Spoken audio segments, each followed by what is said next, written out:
Hello മക്കളെ, ഇന്ന് നമ്മൾ സിയ ഫൗണ്ടേഷന്റെ പേപ്പർ 4 ആയിട്ട് വരുന്ന ബിസിനസ് എക്കണോമിക്സിനെ കുറിച്ചാണ് നമ്മൾ ഇന്ന് ഡിസ്കസ് ചെയ്യാൻ പോകുന്നത്. ഓക്കെ, ബിസിനസ് എക്കണോമിക്സ് എന്നുള്ള വേർഡ് നിങ്ങൾ ആരെങ്കിലും കേട്ടിട്ടുണ്ടോ?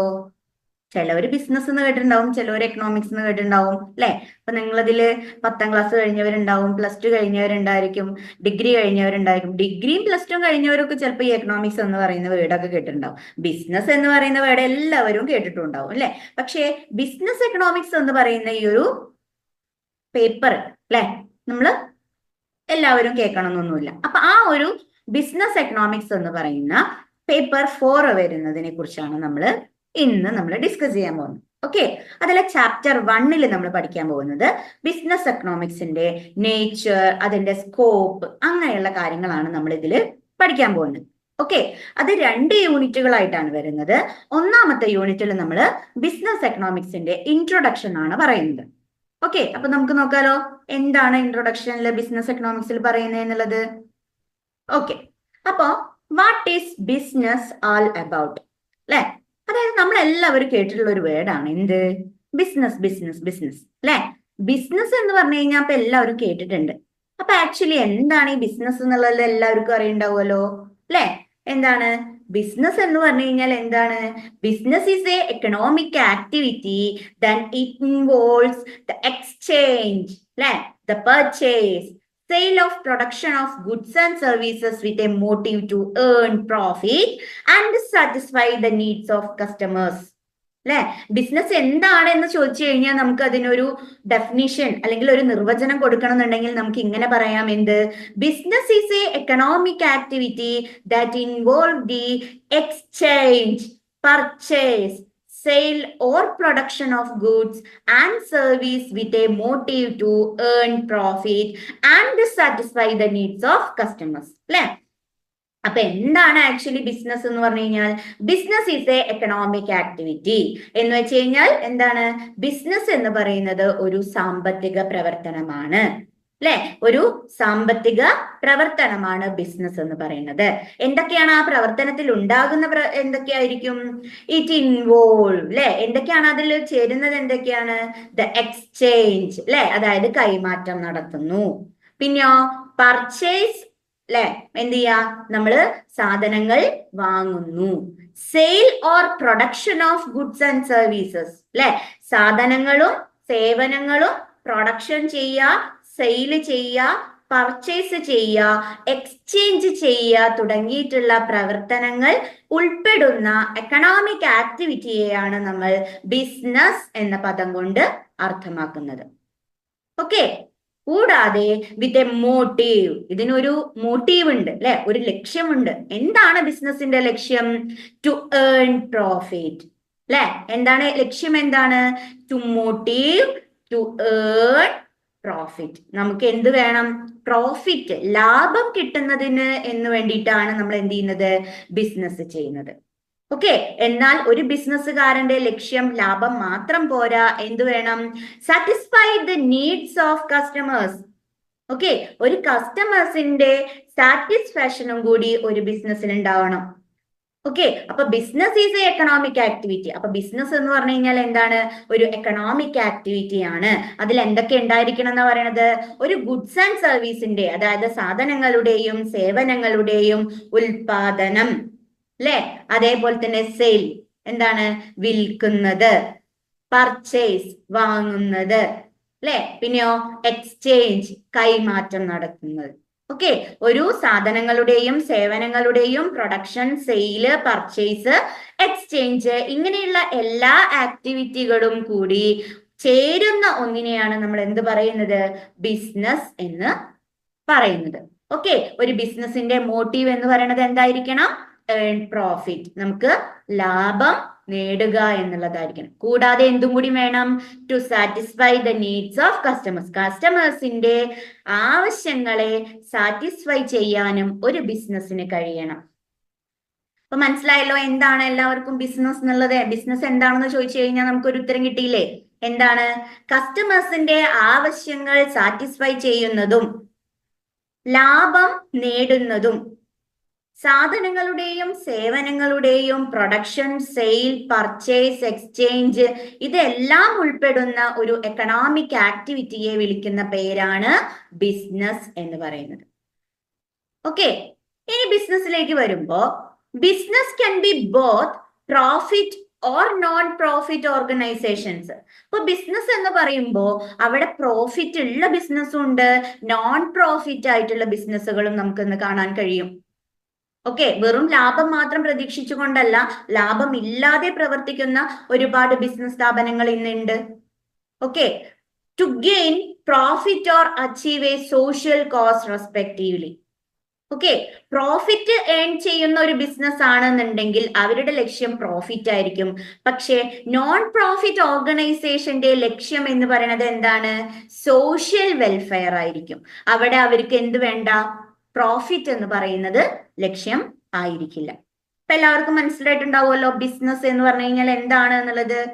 Okay, one more repeat. Business is an economic activity that involves the exchange, purchase, sale or production of goods and services with a motive to earn profit and satisfy the needs of customers. Okay, clear it? Okay. ഇനി നമുക്ക് അടുത്തത് നോക്കാനുള്ളത് what is economics about. അപ്പൊ actually നമ്മുടെ paper 4ന്റെ പേരെന്താ? എന്താണ് paper 4ന്റെ പേര്? Business economics അല്ലെ. അതിലെ ബിസിനസ് എന്താണെന്ന് നമ്മൾ ഓൾറെഡി പറഞ്ഞു കഴിഞ്ഞു അല്ലെ. ഇനി നമുക്ക് നോക്കാനുള്ളത് എന്താണ് എക്കണോമിക്സ് എന്നുള്ളതാണ്. ഓക്കെ, എക്കണോമിക്സ് എന്ന് പറയുന്ന പദം ആദ്യം നമുക്ക് അറിയേണ്ടത് എക്കണോമിക്സ് എന്ന് പറയുന്ന പദം എവിടെ നിന്ന് വന്നു, എവിടുന്നാണ് ഈ പദം വന്നിട്ടുള്ളത്, ഓക്കെ, ആരാണ് ഇത് കൊണ്ടുവന്നത് എന്നുള്ള കാര്യങ്ങളൊക്കെയാണ് നമുക്ക് ഈ ഒരു ഭാഗത്ത് നമുക്ക് ഡിസ്കസ് ചെയ്യാനുള്ളത്. ഓക്കെ, അപ്പൊ നമുക്ക് നോക്കാം എന്ത് എക്കണോമിക്സ്. എക്കണോമിക്സ് എന്ന് പറയുന്ന പദം originated from the Greek word oikonomia which means household. Okay, ഇവിടെ എക്കണോമിക്സ് എന്ന് പറയുന്ന പദം ഒറിജിനേറ്റ് ചെയ്തിട്ട് അല്ലെങ്കിൽ അതിന്റെ ഉദ്ഭവം എന്ന് പറയുന്നത് ഏത് വേർഡിൽ നിന്നാണ്? ഗ്രീക്ക് വേർഡായിട്ടുള്ള ഓയിക്കോണമിയ എന്ന് പറയുന്ന പദത്തിൽ നിന്നാണ് എക്കണോമിക്സ് എന്ന് പറയുന്ന പദം വരുന്നത്. ഓക്കെ, ഗ്രീക്ക് വേർഡാണ് ഏത്? ഓയിക്കോണമിയ. ഈ ഓയിക്കോണമിയ എന്നുള്ള വേർഡിൽ നിന്നാണ് ഏത് വരുന്നത്? എക്കണോമിക്സ് എന്ന് പറയുന്ന ടേം വരുന്നത്. ഇനി എന്താണ് ആക്ച്വലി ഓയിക്കോണമിയ എന്ന് പറയുന്ന ഗ്രീക്ക് വേർഡിന്റെ അർത്ഥം എന്താണ്? House hold. Okay, household. Till 19th century, economics was non-political economy. അതായത് 19ാം നൂറ്റാണ്ട് വരെ നമ്മുടെ എക്കണോമിക്സ് അറിയപ്പെട്ടിരുന്നത് പൊളിറ്റിക്കൽ എക്കണോമി എന്ന പേരിലായിരുന്നു അറിയപ്പെട്ടിട്ടുണ്ടായിരുന്നത്. ഓക്കെ, അതായത് 19ാം നൂറ്റാണ്ട് വരെ. ഓക്കെ, ടിൽ 19th century, 19ാം നൂറ്റാണ്ട് വരെയും നമ്മുടെ എക്കണോമിക്സ് ഏത് പേരിലായിരുന്നു അറിയപ്പെട്ടിരുന്നത്? Political economy. ഓക്കെ, നോട്ട് ചെയ്ത് വെച്ചോണേ, എക്സാമിന് വരാൻ ചാൻസ് ഉണ്ട്. Okay, economics till 19th century economic was known as dash അല്ലെ. ഏത് പേരിലായിരുന്നു എക്കണോമിക്സ് അറിയപ്പെട്ടിരുന്നത്? പറഞ്ഞേ, political economy. Okay, the first modern work of economics by Adam Smith is named as An Inquiry into the Nature and Causes of Wealth of Nation, 1776, abbreviated as the Wealth of Nation. അപ്പൊ എന്തൊക്കെയാണ് നമ്മൾ പറയണത്? ഫസ്റ്റിൽ നമ്മൾ പറഞ്ഞു കഴിഞ്ഞു എന്ത്?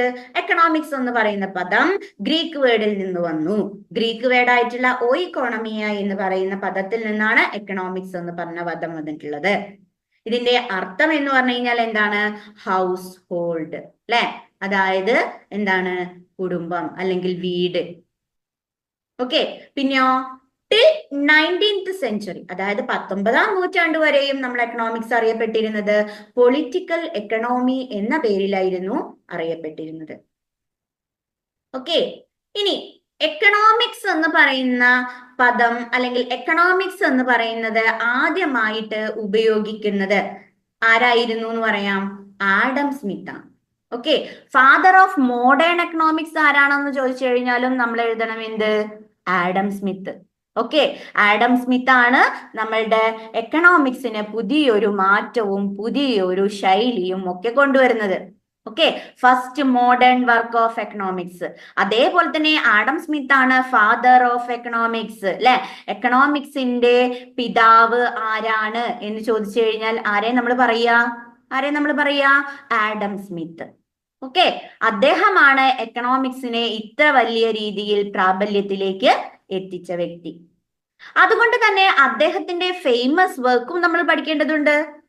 Okay, അദ്ദേഹത്തിന്റെ ഫേമസ് വർക്കിന്റെ പേരാണ്, അല്ലെങ്കിൽ അദ്ദേഹത്തിന്റെ ഫേമസ് ആയിട്ടുള്ള ബുക്കിന്റെ പേര് എല്ലാവരും നന്നായിട്ട് പഠിച്ചിരിക്കണം. എന്താണ്? An enquiry into the nature and causes of wealth of nation.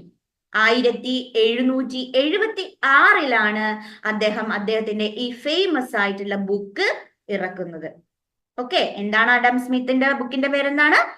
An enquiry into the nature and causes of wealth of nation. 1776 അദ്ദേഹം എന്ത് ചെയ്യുന്നത്? ഈ ഒരു പുസ്തകം ഇറക്കുന്നത്. അദ്ദേഹത്തിന്റെ ഈ പുസ്തകത്തിന്റെ പേര് ചുരുക്കിയിട്ട് വെൽത്ത് ഓഫ് നേഷൻ എന്ന പേരിലും എന്ത് ചെയ്യുന്നുണ്ട്? അറിയപ്പെടുന്നുണ്ട്. ഓക്കെ, അപ്പൊ ഫാദർ ഓഫ് മോഡേൺ എക്കണോമിക്സ് ആരാണ്?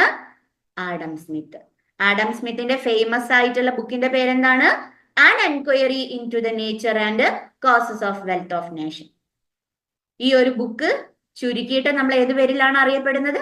വെൽത്ത് ഓഫ് നേഷൻ എന്ന പേരിലും എന്ത് ചെയ്യുന്നു? അറിയപ്പെടുന്നു. ഓക്കെ, ഇനി വരുന്നത് there are two fundamental facts that can be concluded with the concept of economics. അപ്പൊ എക്കണോമിക്സ് എന്ന് പറയുന്ന ഈ ഒരു പേപ്പർ അല്ലെങ്കിൽ ഒരു നമ്മുടെ എന്താ പറയുക സബ്ജക്റ്റ് പഠിക്കുമ്പോൾ നമ്മൾ അതിൽ അറിഞ്ഞിരിക്കേണ്ടത് 2 ഫാക്റ്റുകൾ ഉണ്ട് പ്രധാനമായിട്ടും. ആ 2 ഫാക്റ്റുകൾ എന്താണെന്ന് നമ്മൾ തീർച്ചയായിട്ടും അറിഞ്ഞിരിക്കണം. ഓക്കെ, എക്കണോമിക്സ് എന്ന് പറയുന്ന ഒരു കൺസെപ്റ്റിൽ ഉൾപ്പെട്ടിട്ടുള്ള പ്രധാനപ്പെട്ട 2 ഫാക്റ്റുകൾ ഉണ്ട്. ഒന്ന്, human beings have unlimited wants. Okay, human beings have unlimited wants. Okay, രണ്ടാമത്തതാണ് the means to satisfy these unlimited wants are relatively scarce forms the subject matter of economics. Okay, അതായത് ഇപ്പോ നമ്മൾ ഒരു എക്സാമ്പിൾ പറയാം. ഓക്കെ, അതായത് ഇപ്പൊ നിങ്ങളുടെ പിറന്നാളാണ്, birthday ആണ്. ഓക്കെ, നിങ്ങളുടെ ബർത്ത്ഡേ എന്ത് ചെയ്യുന്നില്ല, നിങ്ങളുടെ പാരന്റ്സ് ആഘോഷിക്കുന്നില്ല. അതിന് പകരം നിങ്ങളുടെ കയ്യിൽ ഒരു 1000 രൂപ നിങ്ങൾക്ക് തന്നു എന്ന് വെച്ചോളൂ. എന്നിട്ട് നിങ്ങളുടെ പാരന്റ്സ് നിങ്ങളോട് പറയാണ് എന്ത്? നിന്റെ കയ്യിൽ ഇതാ 1000 രൂപ ഞാൻ തരാം, നിനക്ക് ഈ ക്യാഷ് കൊണ്ട് എന്ത് വേണമെങ്കിലും ചെയ്യാം, എന്ത് ചെയ്യാം, നിനക്ക് വേണമെങ്കിൽ സിനിമ പോയി കാണാം, നിന്റെ ഫ്രണ്ട്സുമായിട്ട് ഒത്തിരുന്ന് കൂടെ ഇരുന്നിട്ട് നിങ്ങൾക്ക് വേണമെങ്കിൽ എന്ത് ചെയ്യാം, എന്തെങ്കിലും റെസ്റ്റോറൻറ്റിൽ ഫുഡ് കഴിക്കാം. ഓക്കെ, അല്ലെങ്കിൽ ഒരു കാര്യം ചെയ്യാം, എന്ത്, ബർത്ത്ഡേ പാർട്ടി നടത്താം, ഫ്രണ്ട്സിന് വേണ്ടിയിട്ട് ഒരു ബർത്ത്ഡേ പാർട്ടി നടത്താം. അല്ലെങ്കിൽ പോട്ടെ, നമുക്ക് വീട്ടിൽ തന്നെ ഒരു കേക്കൊക്കെ കൊണ്ടുവന്ന് എല്ലാവർക്കും കൂടി മുറിക്കാം, അല്ലെ? അല്ലെങ്കിൽ നമുക്ക് എന്ത് ചെയ്യാം, ഔട്ടിങ്ങിന് പോവാം. അല്ലെങ്കിൽ നിങ്ങൾക്ക് എന്താണ്, ഡ്രസ്സ് വാങ്ങിത്തരാം. ഓക്കെ, നിങ്ങളോട് ഇങ്ങനെ പറയാണ്. അപ്പൊ നിങ്ങൾ എന്തായിരിക്കും സെലക്ട് ചെയ്യുക? ചിലവര് പറയും എനിക്ക് സിനിമ കാണാൻ പോകണം, അല്ലെ? ചിലവര് പറയും എനിക്ക് ഡ്രസ്സ് മതി, അല്ലെ? ചിലവരെന്ത് പറയും, ഞാൻ എന്റെ ഫ്രണ്ട്സുമായിട്ട് ബർത്ത്ഡേ പാർട്ടി ആഘോഷിച്ചോളാം, അല്ലെ? അപ്പൊ ഈ 1000 രൂപ എന്ന് പറയുന്നത് നിങ്ങളുടെ പാരന്റ് തന്നപ്പോ അവിടെ അൺലിമിറ്റഡ് വാൺസ് ഉണ്ട്, അല്ലെ? എല്ലാം ഒരുപാട് പൈസ ഉണ്ടായിരുന്നെങ്കിൽ ഈ പറഞ്ഞ ലിസ്റ്റിലുള്ള എല്ലാ കാര്യങ്ങളും നമുക്ക് ഒരുമിച്ച് ചെയ്യായിരുന്നു, അല്ലെ? 1000 രൂപ, ഒരു 10,000 രൂപയൊക്കെ നമ്മളോട് തന്നിട്ട് പറയാണ് നിങ്ങൾ എന്താ ചെയ്തോളൂ പറഞ്ഞിട്ടുണ്ടെന്നുണ്ടെങ്കിൽ നമുക്ക് എന്ത് ചെയ്യാം, ഈ പറഞ്ഞ ലിസ്റ്റിലുള്ള എല്ലാ സംഭവങ്ങളും ചെയ്യാം, അല്ലെ? സിനിമ പോയി കാണാം, ഹോട്ടലിൽ പോയിട്ട് ഫുഡ് കഴിക്കാം, ഫ്രണ്ട്സ് ഒത്ത് സിനിമ കാണാം, ബർത്ത്ഡേ പാർട്ടി ആഘോഷിക്കാം, അല്ലെ? പിന്നെ എന്താണ്, ഡ്രസ്സ് എടുക്കാം. ഇതെല്ലാം ചെയ്യാമായിരുന്നു. എങ്ങനെ ആയിരുന്നെങ്കിൽ ഒരു 10,000 രൂപയൊക്കെ തന്നിട്ട് പാരന്റ്സ് പറയുകയാണെന്നുണ്ടെങ്കിൽ, അല്ലെ? പക്ഷെ അങ്ങനെ 10,000 രൂപ തരാനുള്ള കപ്പാസിറ്റി നമ്മുടെ പാരന്റ്സിന് ഇല്ല. അതുകൊണ്ടാണ് അവരുടെ കയ്യിലുള്ള പൈസയായിട്ടുള്ള ഒരു 1000 രൂപ നമുക്ക് തന്നു, അല്ലെ? അപ്പൊ നമുക്ക് അവിടെ കൺഫ്യൂഷൻ വന്നു. എന്ത്, ഈ 1000 രൂപ വെച്ചിട്ട് നമ്മളിപ്പോ എന്തൊക്കെയാ ചെയ്യാൻ പറ്റുക, അല്ലെ? എന്തൊക്കെ നമുക്കിപ്പോ ചെയ്യാൻ പറ്റും? ഇതിൽ ഈ പറയുന്ന ലിസ്റ്റിലുള്ള ഏതെങ്കിലും ഒരു കാര്യം നമുക്ക് എന്ത് ചെയ്യാൻ പറ്റും, ചെയ്യാൻ പറ്റും. ഓക്കെ, ഒന്നില്ലെങ്കിൽ സിനിമയ്ക്ക് പോയിട്ട് ഫ്രണ്ട്സുമായിട്ട് ചുറ്റിയടിച്ച് കറങ്ങി നടക്കാം, അല്ലെങ്കിൽ ഡ്രസ്സ് എടുക്കാം, അല്ലെങ്കിൽ കേക്ക് വാങ്ങി വീട്ടിൽ വന്ന് എല്ലാവരായിട്ടും ഒരു ബർത്ത്ഡേ പാർട്ടി ചെറുത രീതിയിൽ നടത്താം അല്ലെ. അതായത് ഇവിടെ human being have unlimited wants അല്ലെ. നമ്മൾ ഒന്നാമത്തെ കാര്യം എന്താ പറഞ്ഞത്? എക്കണോമിക്സ് എന്ന് പറയുന്ന കൺസെപ്റ്റിൽ രണ്ട് പ്രധാനപ്പെട്ട ഫാക്ടുകൾ ഉണ്ട് എന്നാണ് നമ്മൾ പറഞ്ഞത് അല്ലെ. അതിൽ ഒന്നാമത്തെ ഫാക്റ്റും ഇത് തന്നെയാണ്. എന്ത്? അൺലിമിറ്റഡ് വാണ്ട്സ് ആണ് മനുഷ്യന്മാർക്കുള്ളത്. ഹ്യൂമൻ ബീയിങ്സിന്, മനുഷ്യന് എന്താണ്? അൺലിമിറ്റഡ് വാണ്ട്സ് ആണ് ഉള്ളത്. ഇപ്പൊ നമുക്കൊരു 1000 രൂപ തന്നിട്ട് ബർത്ത്ഡേ പാർട്ടി എന്ത് വേണമെങ്കിലും നമ്മളോട് ചെയ്തോളാൻ പറഞ്ഞു. അപ്പൊ നമ്മുടെ മുന്നിൽ ഒരു പടി ലിസ്റ്റ് വന്നു അല്ലെ. ഇതിൽ ആദ്യം ഏത് ചെയ്യണം, അല്ലെങ്കിൽ ഇതിൽ ആദ്യം ഏതാണ് ചെയ്യേണ്ടത് എന്നുള്ള ഒരു കുറെ ഓപ്ഷൻസ് ആണ് നമ്മളെ മുന്നിലേക്ക് വന്നത് അല്ലെ. ആ ഓപ്ഷൻസ് ആണ് നമ്മളുടെ ഇവിടെ എന്ത് പറയുന്നത്? Unlimited wants. ഓക്കെ. അപ്പൊ ഒന്നാമത്തെ ഫാക്ട് എന്താണ്? രണ്ട് ഫണ്ടമെന്റൽ ഫാക്ട് ആണ് എക്കണോമിക്സ് എന്ന് പറയുന്ന കൺസെപ്റ്റിലുള്ളത്. ഒന്നാമത്തെ കൺസെപ്റ്റ് ഏതാണ്? Unlimited wants. മനുഷ്യനെ എല്ലാവർക്കും എന്താണ്? അൺലിമിറ്റഡ് ആയിട്ടുള്ള ആവശ്യങ്ങളാണ്. നമുക്ക് എണ്ണിയാൽ തിട്ടപ്പെടുത്താൻ പറ്റാത്ത രീതിയിലുള്ള ആവശ്യങ്ങളുണ്ട്. ഓക്കെ. ഇനി രണ്ടാമത്തെ ഫാക്ട് എന്ന് പറയുന്നത് എന്താണ്? The means to satisfy these unlimited wants are relatively scarce forms the subject matter of economics. Okay. ഇപ്പൊ നമുക്ക് ഈ അൺലിമിറ്റഡ് വാണ്ട്സ് സാറ്റിസ്ഫൈ ചെയ്യാനുള്ള സോഴ്സ്, ഓക്കെ, നമുക്ക് അൺലിമിറ്റഡ് വാണ്ട്സ് ഉണ്ട്. പക്ഷെ ഈ അൺലിമിറ്റഡ് വാണ്ട്സ് മുഴുവൻ നമുക്ക് എന്താ പറയാ അംഗീകരിക്കുകയും അതേപോലെ തന്നെ അത് സാറ്റിസ്ഫൈ ചെയ്യുകയും ചെയ്യാൻ പറ്റുമോ? നമുക്ക് പറ്റുമോ? കാരണം നമ്മൾ പറഞ്ഞ എക്സാമ്പിൾ വെച്ചൊന്ന് ആലോചിച്ച് നോക്കൂ. 1000 രൂപ തന്നിട്ടുണ്ട്. നമ്മളുടെ മുന്നിലാണെങ്കിൽ ഒരുപാട് ഓപ്ഷൻസും ഉണ്ട്. ഇതിൽ ഏതെങ്കിലും ഒരു കാര്യം മാത്രമേ നമുക്ക് ഈ ഒരു പൈസ വെച്ച് ചെയ്യാൻ പറ്റുള്ളൂ അല്ലെ. അപ്പൊ നമ്മളുടെ ഇവിടുത്തെ 1000 രൂപ എന്ന് പറയുന്ന പൈസയാണ് എന്ത്? സ്കേഴ്സ്. കുറച്ചേ ഉള്ളൂ, കുറച്ച് പൈസയേ ഉള്ളൂ അല്ലെ. അപ്പൊ ആ കുറച്ച് വെച്ചിട്ട് കൊണ്ടാണ് നമ്മൾ എന്ത് ചെയ്യേണ്ടത്? നമ്മളുടെ ആവശ്യങ്ങൾ സാറ്റിസ്ഫൈ ചെയ്യേണ്ടത്. ക്ലിയർ ആണോ പറയുന്നത്? രണ്ട് ഫാക്ട് ആണുള്ളത്. എക്കണോമിക്സ് എന്ന് പറയുന്ന കൺസെപ്റ്റിൽ രണ്ട് പ്രധാനപ്പെട്ട ഫാക്ട് ഉണ്ട്. ഒന്ന് ഏതാണ്? Human beings have unlimited wants. Okay, മനുഷ്യന്മാർക്ക് അൺലിമിറ്റഡ് ആയിട്ടുള്ള, ഓക്കെ, പരിധി ഇല്ലാത്ത ആവശ്യങ്ങൾ, ഒരുപാട് ആവശ്യങ്ങളുണ്ട്. എന്നാൽ അതിനെ സാറ്റിസ്ഫൈ ചെയ്യാൻ, ഈ അൺലിമിറ്റഡ് വാണ്ട്സിനെ സാറ്റിസ്ഫൈ ചെയ്യാനുള്ള സോഴ്സ് അല്ലെ, അല്ലെങ്കിൽ സ്കേഴ്സ് റിസോഴ്സ് ആണ് നമുക്ക് ഉള്ളത്. ഓക്കെ. അപ്പൊ ഈ രണ്ട് കാര്യങ്ങളെ കുറിച്ചാണ് നമ്മൾ എക്കണോമിക്സ് എന്ന് പറയുന്ന ഈ ഒരു ചാപ്റ്ററിൽ, അല്ലെങ്കിൽ എക്കണോമിക്സ് എന്ന് പറയുന്ന സബ്ജക്റ്റിൽ പ്രധാനമായിട്ടും നമ്മൾ പറയുന്നത്. ഒന്ന് സ്കേഴ്സ് അല്ലെ, അതായത് കുറച്ച് വിഭവങ്ങൾ മാത്രമേ ഉള്ളൂ. ആ കുറച്ച് വിഭവങ്ങൾ വെച്ചുകൊണ്ട് നമ്മൾ എന്ത് ചെയ്യണം? നമ്മുടെ ആവശ്യങ്ങൾ സാറ്റിസ്ഫൈ ചെയ്യാൻ വേണ്ടിയിട്ട് ശ്രമിക്കണം. ഓക്കെ. അപ്പൊ ക്ലിയർ ആണല്ലോ? കൺസെപ്റ്റ് എക്കണോമിക്സ് എന്ന് പറയില്ലേ, എക്കണോമിക് എന്ന് പറയുന്ന കൺസെപ്റ്റിൽ ചേർന്നിട്ടുള്ള രണ്ട് പ്രധാനപ്പെട്ട ഫാക്ടുകളെ കുറിച്ചാണ് നമ്മളിപ്പോ പറഞ്ഞത്. ഒന്ന്, human beings have unlimited wants അല്ലെ. അതേപോലെ തന്നെ ഈ അൺലിമിറ്റഡ് വാണ്ട്സ് സാറ്റിസ്ഫൈ ചെയ്യാനുള്ള റിസോഴ്സുകൾ നമ്മുടെ ഇടയിൽ കുറവാണ്. ഈ രണ്ട് കാര്യങ്ങളാണ് പ്രധാനപ്പെട്ടത്. ക്ലിയർ ആണല്ലോ? മനസ്സിലാവുന്നില്ലേ? Okay, very good.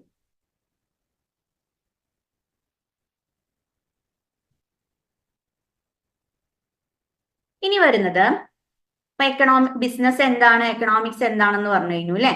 ഇനി നമുക്ക് എക്കണോമിക്സിന്റെ ഡെഫിനിഷൻസ് നോക്കാം. ഓക്കെ. എക്കണോമിക്സിലെ പ്രധാനപ്പെട്ട രണ്ട് കൺസെപ്റ്റുകളെ കുറിച്ച് നമ്മൾ പറഞ്ഞു അല്ലെ, രണ്ട് പ്രധാനപ്പെട്ട ഫാക്ടുകളെ കുറിച്ച് പറഞ്ഞു. ഇനി നമുക്ക് നോക്കാനുള്ളത് എക്കണോമിക്സിന്റെ ഡെഫിനിഷനെ കുറിച്ചാണ്. ഇപ്പൊ എന്താണ് എക്കണോമിക്സിന്റെ ഡെഫിനിഷൻ ഉള്ളത് നോക്കാം. ഫസ്റ്റ് പറയുന്നത്, economics is the study of the process by which the relatively scarce resources are allocated to satisfy the competing unlimited wants of human beings in a society. Okay. Economics എന്ന് പറഞ്ഞു കഴിഞ്ഞാൽ എന്താണ്? ഒരു പഠനമാണ്. എന്തിനെ കുറിച്ചിട്ടുള്ള പഠനമാണ്? ഒരു സൊസൈറ്റിയിലെ ഹ്യൂമൻ ബീയിങ്സിന്റെ അൺലിമിറ്റഡ് വാണ്ട്സ് എന്ത് ചെയ്യണം? ഉള്ള റിസോഴ്സ് കൊണ്ട് എങ്ങനെ മാക്സിമം ഉപയോഗിക്കാം. അതായത് ഇപ്പൊ നമ്മുടെ കയ്യിൽ 1000, ഒരു എക്സാമ്പിൾ പറഞ്ഞല്ലോ നമ്മൾ അല്ലെ. അപ്പൊ ആ 1000 രൂപ വെച്ചിട്ട് നമുക്ക് ഇതിൽ ഏതൊക്കെ നമ്മുടെ മുന്നിലേക്ക് വന്ന ഓപ്ഷൻസിൽ ഏതൊക്കെ സാറ്റിസ്ഫൈ ചെയ്യാം, ഓക്കെ, എന്നതിനെ കുറിച്ച് പഠനം നടത്തുകയാണെന്നുണ്ടെങ്കിൽ അതിനെ എക്കണോമിക്സ് എന്ന് നമുക്ക് പറയാം. ഓക്കെ, അപ്പൊ എന്താണ് എക്കണോമിക്സ് എന്ന് പറഞ്ഞു കഴിഞ്ഞാൽ? Economic is the study of the process. എന്ത് പ്രോസസ് ആണ്? By which the relatively scarce resources are allocated. അല്ലെ, എങ്ങനെ കുറഞ്ഞ വിഭവങ്ങൾ നമുക്ക് മാക്സിമം ഉപയോഗിക്കാൻ പറ്റും, എന്നിട്ട് ഈ കുറഞ്ഞ വിഭവങ്ങൾ സ്കേഴ്സ് റിസോഴ്സുകൾ മാക്സിമം ഉപയോഗിച്ചുകൊണ്ട് എങ്ങനെ നമ്മുടെ അൺലിമിറ്റഡ് ഹ്യൂമൻ വാണ്ട്സ് സാറ്റിസ്ഫൈ ചെയ്യാൻ നമുക്ക് പറ്റുന്നു എന്നതിനെ കുറിച്ചിട്ടുള്ള പ്രവർത്തനം, ഇതിനെയാണ് നമ്മൾ എക്കണോമിക്സ് എന്ന് പറയുന്നത്. ഓക്കെ, എക്കണോമിക്സിൽ എന്താ പറയണത്? ഒരു സൊസൈറ്റിയിലെ ഹ്യൂമൻ ബീയിങ്സിന്റെ അൺലിമിറ്റഡ് വാണ്ട്സിനെ എങ്ങനെ സാറ്റിസ്ഫൈ ചെയ്യിക്കാം. കാരണം നമ്മുടെ കയ്യിൽ എന്തേ ഉള്ളൂ? സ്കേഴ്സ് റിസോഴ്സേ ഉള്ളൂ. ആ സ്കേഴ്സ് റിസോഴ്സ് ഉപയോഗിച്ചുകൊണ്ട് നമുക്ക് എങ്ങനെ മാക്സിമം അത് യൂട്ടിലൈസ് ചെയ്യാം, ആ സ്കേഴ്സ് റിസോഴ്സ് ഉപയോഗിച്ചുകൊണ്ട് നമുക്ക് എങ്ങനെ നമ്മളുടെ ആവശ്യങ്ങളെല്ലാം നിറവേറ്റാം എന്നുള്ളതിനെ കുറിച്ചിട്ടുള്ള പഠനമാണ് ഏത്? എക്കണോമിക്സ് എന്ന് പറയുന്നത്. മനസ്സിലായോ? ഓക്കെ, ക്ലിയർ ആവുന്നില്ലേ പറയുന്നത്? ഓക്കെ, ഇനി അടുത്തൊരു ഡെഫിനിഷൻ പറയുന്നത്, this definition of economics with the narrow focus on using the relatively scarce resource to satisfy human wants is domain of modern neo classical micro economic analysis. Okay, ഇവിടെയും നമ്മൾ പറയുന്ന എക്കണോമിക്സിന്റെ ഡെഫിനിഷനിൽ ഇതിലും നമ്മൾ പറയുന്ന ഒരേ ഒരു കാര്യം തന്നെയാണ്. എന്ത്? നമ്മള് എക്കണോമിക്സിൽ എന്ത് ചെയ്യുന്നുണ്ട്? ഫോക്കസ് ചെയ്യുന്നു. എന്നിട്ട് എന്താ ചെയ്യുന്നത്? എങ്ങനെ ഫോക്കസ് ചെയ്യുന്നത്? നാരോ ഫോക്കസ്, വളരെ സൂക്ഷ്മമായിട്ട് നമ്മൾ ഫോക്കസ് ചെയ്യണം എക്കണോമിക്സിൽ. എന്തുകൊണ്ടാ നമ്മൾ നാരോ ഫോക്കസ് കൊടുക്കണം എന്ന് പറയണത്? എന്തുകൊണ്ടാ? നമ്മളുടെ കയ്യിലുള്ള റിസോഴ്സ് വളരെ കുറച്ചേ ഉള്ളൂ, എന്നാൽ ഹ്യൂമൻ വാണ്ട്സ് എന്ന് പറയുന്നത് എന്താണ്? അൺലിമിറ്റഡ് ആണ്.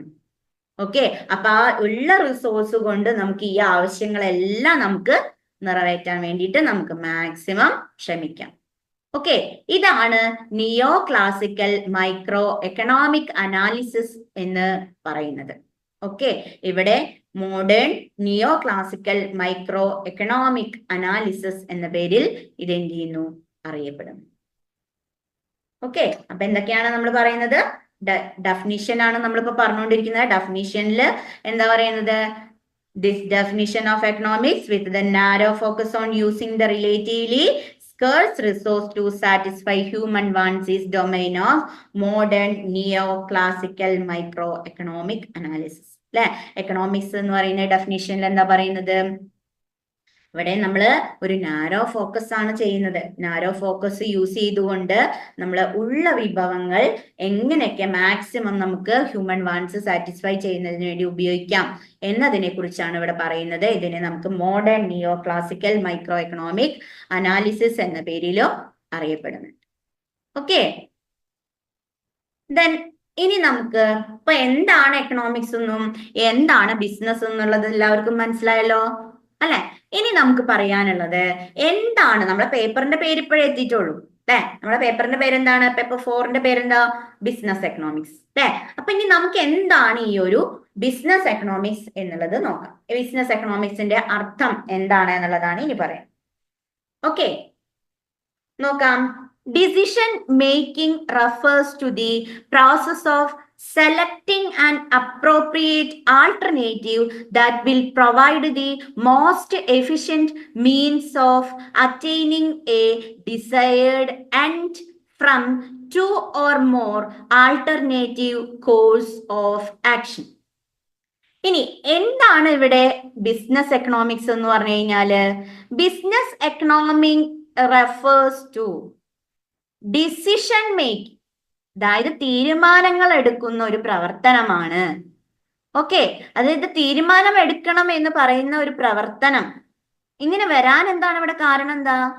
സെലക്ടിങ് ആൻ അപ്രോപ്രിയേറ്റ് ആൾട്ടർനേറ്റീവ് അല്ലെ? നമുക്ക് എന്ത് കാര്യം ചെയ്യുമ്പോഴും നമ്മൾ അപ്രോപ്രിയേറ്റ് ആയിട്ടുള്ള അല്ലെങ്കിൽ വളരെ എന്താ പറയാ സെലക്റ്റീവ് ആയിട്ടുള്ള ഒരു നല്ല മെത്തേഡ് ആയിരിക്കും നമ്മൾ എന്ത് ചെയ്യേണ്ടത്? സെലക്ട് ചെയ്യേണ്ടത് അല്ലെ? നമ്മളൊരു ഡിസിഷൻ എടുക്കുമ്പോൾ നമ്മളുടെ മുന്നിലേക്ക് കുറേ ഒരുപാട് കാര്യങ്ങൾ വരും അല്ലെ? ആ ഒരുപാട് കാര്യങ്ങൾ വരുമ്പോ അതിൽ നിന്നും ആപ്റ്റ് ആയിട്ടുള്ള ഒരു അപ്രോപ്രിയേറ്റ് ആയിട്ടുള്ള ഒരു മെത്തേഡ് നമ്മൾ അല്ലെങ്കിൽ ഒരു ഡിസിഷൻ എടുക്കുക എന്ന് പറയുന്നത് എന്താണ്? വളരെയധികം ഡിഫിക്കൽട്ട് ആയിട്ടുള്ള ഒരു കാര്യമാണ്. അല്ലെ? അതും ഇവിടുത്തെ എക്കണോമിക്സിലെ മെയിൻ ആയിട്ടുള്ള രണ്ട് പ്രശ്നമാണ് എന്ത്? അൺലിമിറ്റഡ് അവാൻസും അതേപോലെ തന്നെ സ്കേഴ്സ് റിസോഴ്സ് എന്ന് പറയുന്നതും. അല്ലെ? അപ്പൊ അതുമായി ബന്ധപ്പെട്ടിട്ട് ഒരു തീരുമാനം, കറക്റ്റ് ഡിസിഷൻ എടുക്കുക എന്ന് പറയുന്നത് എന്താണ്? ഒരു നല്ല പ്രയാസമേറിയിട്ടുള്ള ഒരു പ്രവർത്തനമാണ്. ഓക്കെ. അതുപോലെ തന്നെ decision making refers to the process. അല്ലെ? ഡിസിഷൻ മേക്കിംഗ് എന്ന് പറയുന്നത് ഇവിടെ എന്താണ്? ഒരു പ്രോസസ് ആണ്. എന്ത് process? Selecting and appropriate alternative. അല്ലെ? ഒരു അപ്രോപ്രിയേറ്റ് ആയിട്ടുള്ള ഒരു വളരെ നല്ല ഒരു ആൾട്ടർനേറ്റീവിനെ സെലക്ട് ചെയ്യുക എന്ന് പറയുന്ന ഒരു പ്രോസസ് വളരെ ഡിഫിക്കൽട്ട് ആണ്. കൂടാതെ will provide the most efficient means of attaining A desired end. അല്ലെ?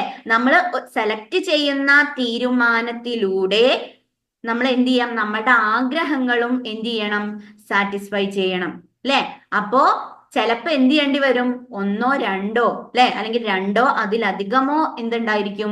ആക്ഷൻസ് ഉണ്ടായിരിക്കും. ഇപ്പോ നമ്മളോട് ചോദിക്കുകയാണ്, നിങ്ങളിപ്പോ എന്ത് ബിസിനസ് തുടങ്ങുന്നു എന്നൊരു ചോദ്യം വരികയാണെന്നുണ്ടെങ്കിൽ നിങ്ങൾക്ക് മുന്നിൽ ഒരുപാട് ഓപ്ഷൻസ് വരും. അല്ലെ? ഒരുപാട് ഓപ്ഷൻസ് വരികയാണ്. അതിൽ ഏത് ബെസ്റ്റ് ആയിട്ടുള്ളത് നമുക്ക് സെലക്ട് ചെയ്യാന്ന് പറയുന്നത് കുറച്ച് റിസ്കി ആയിട്ടുള്ള ഒരു കാര്യമാണ്. അല്ലെ? അതന്നെയാണ് ഇവിടെയും പറയുന്നത്. എന്ത്? ഒരു ഡിസിഷൻ മേക്കിംഗ് എന്ന് പറയുന്നത് എന്താണ്? ഒരു അപ്രോപ്രിയേറ്റ് ആയിട്ടുള്ള ഒരു ഒരു നല്ല തീരുമാനം എടുക്കുക എന്ന് പറയുന്നത്. ആ തീരുമാനം എടുത്തു കഴിഞ്ഞാൽ അത് എന്ത് ചെയ്യണം? നമ്മളുടെ ആഗ്രഹങ്ങൾ, നമ്മുടെ ആഗ്രഹങ്ങൾ പൂർത്തിയാകുന്നവരെയും അത് എന്ത് ചെയ്യണം? നമ്മൾ സെലക്ട് ചെയ്തിട്ടുള്ള ആ ഒരു ഇതുണ്ടായിരിക്കണം. ഓക്കെ. അപ്പൊ ഒരുപാട് ആൾട്ടർനേറ്റീവ് ഉണ്ടായിരിക്കും നമ്മളുടെ മുന്നിൽ, ഒരുപാട് ഓപ്ഷൻസ് ഉണ്ടായിരിക്കും. ഓക്കെ. ഈ ഒരുപാട് ആൾട്ടർനേറ്റീവ്സിൽ നിന്നും നമ്മൾ ഒരു ബെസ്റ്റ് ആയിട്ടുള്ള അല്ലെങ്കിൽ എഫിഷ്യന്റ് ആയിട്ടുള്ള, മോസ്റ്റ് എഫിഷ്യന്റ് ആയിട്ടുള്ള അല്ലെങ്കിൽ ഒരു ബെസ്റ്റ് ആയിട്ടുള്ള നമുക്കൊരു ഡിസിഷൻ മേക്കിംഗ് ചെയ്യുക എന്നുള്ളത് ബിസിനസ് എക്കണോമിക്സിന്റെ ഒരു ഭാഗമാണ്. മനസ്സിലായോ എല്ലാവർക്കും? ക്ലിയർ ആണോ? ഓക്കെ. ഇനി അടുത്തൊരു മീനിങ് പറയുന്നത്, it means evaluation of feasible alternatives, rational judgement on the basis of information. ഇവിടെ നമ്മൾ എന്ത് ചെയ്യാണ്?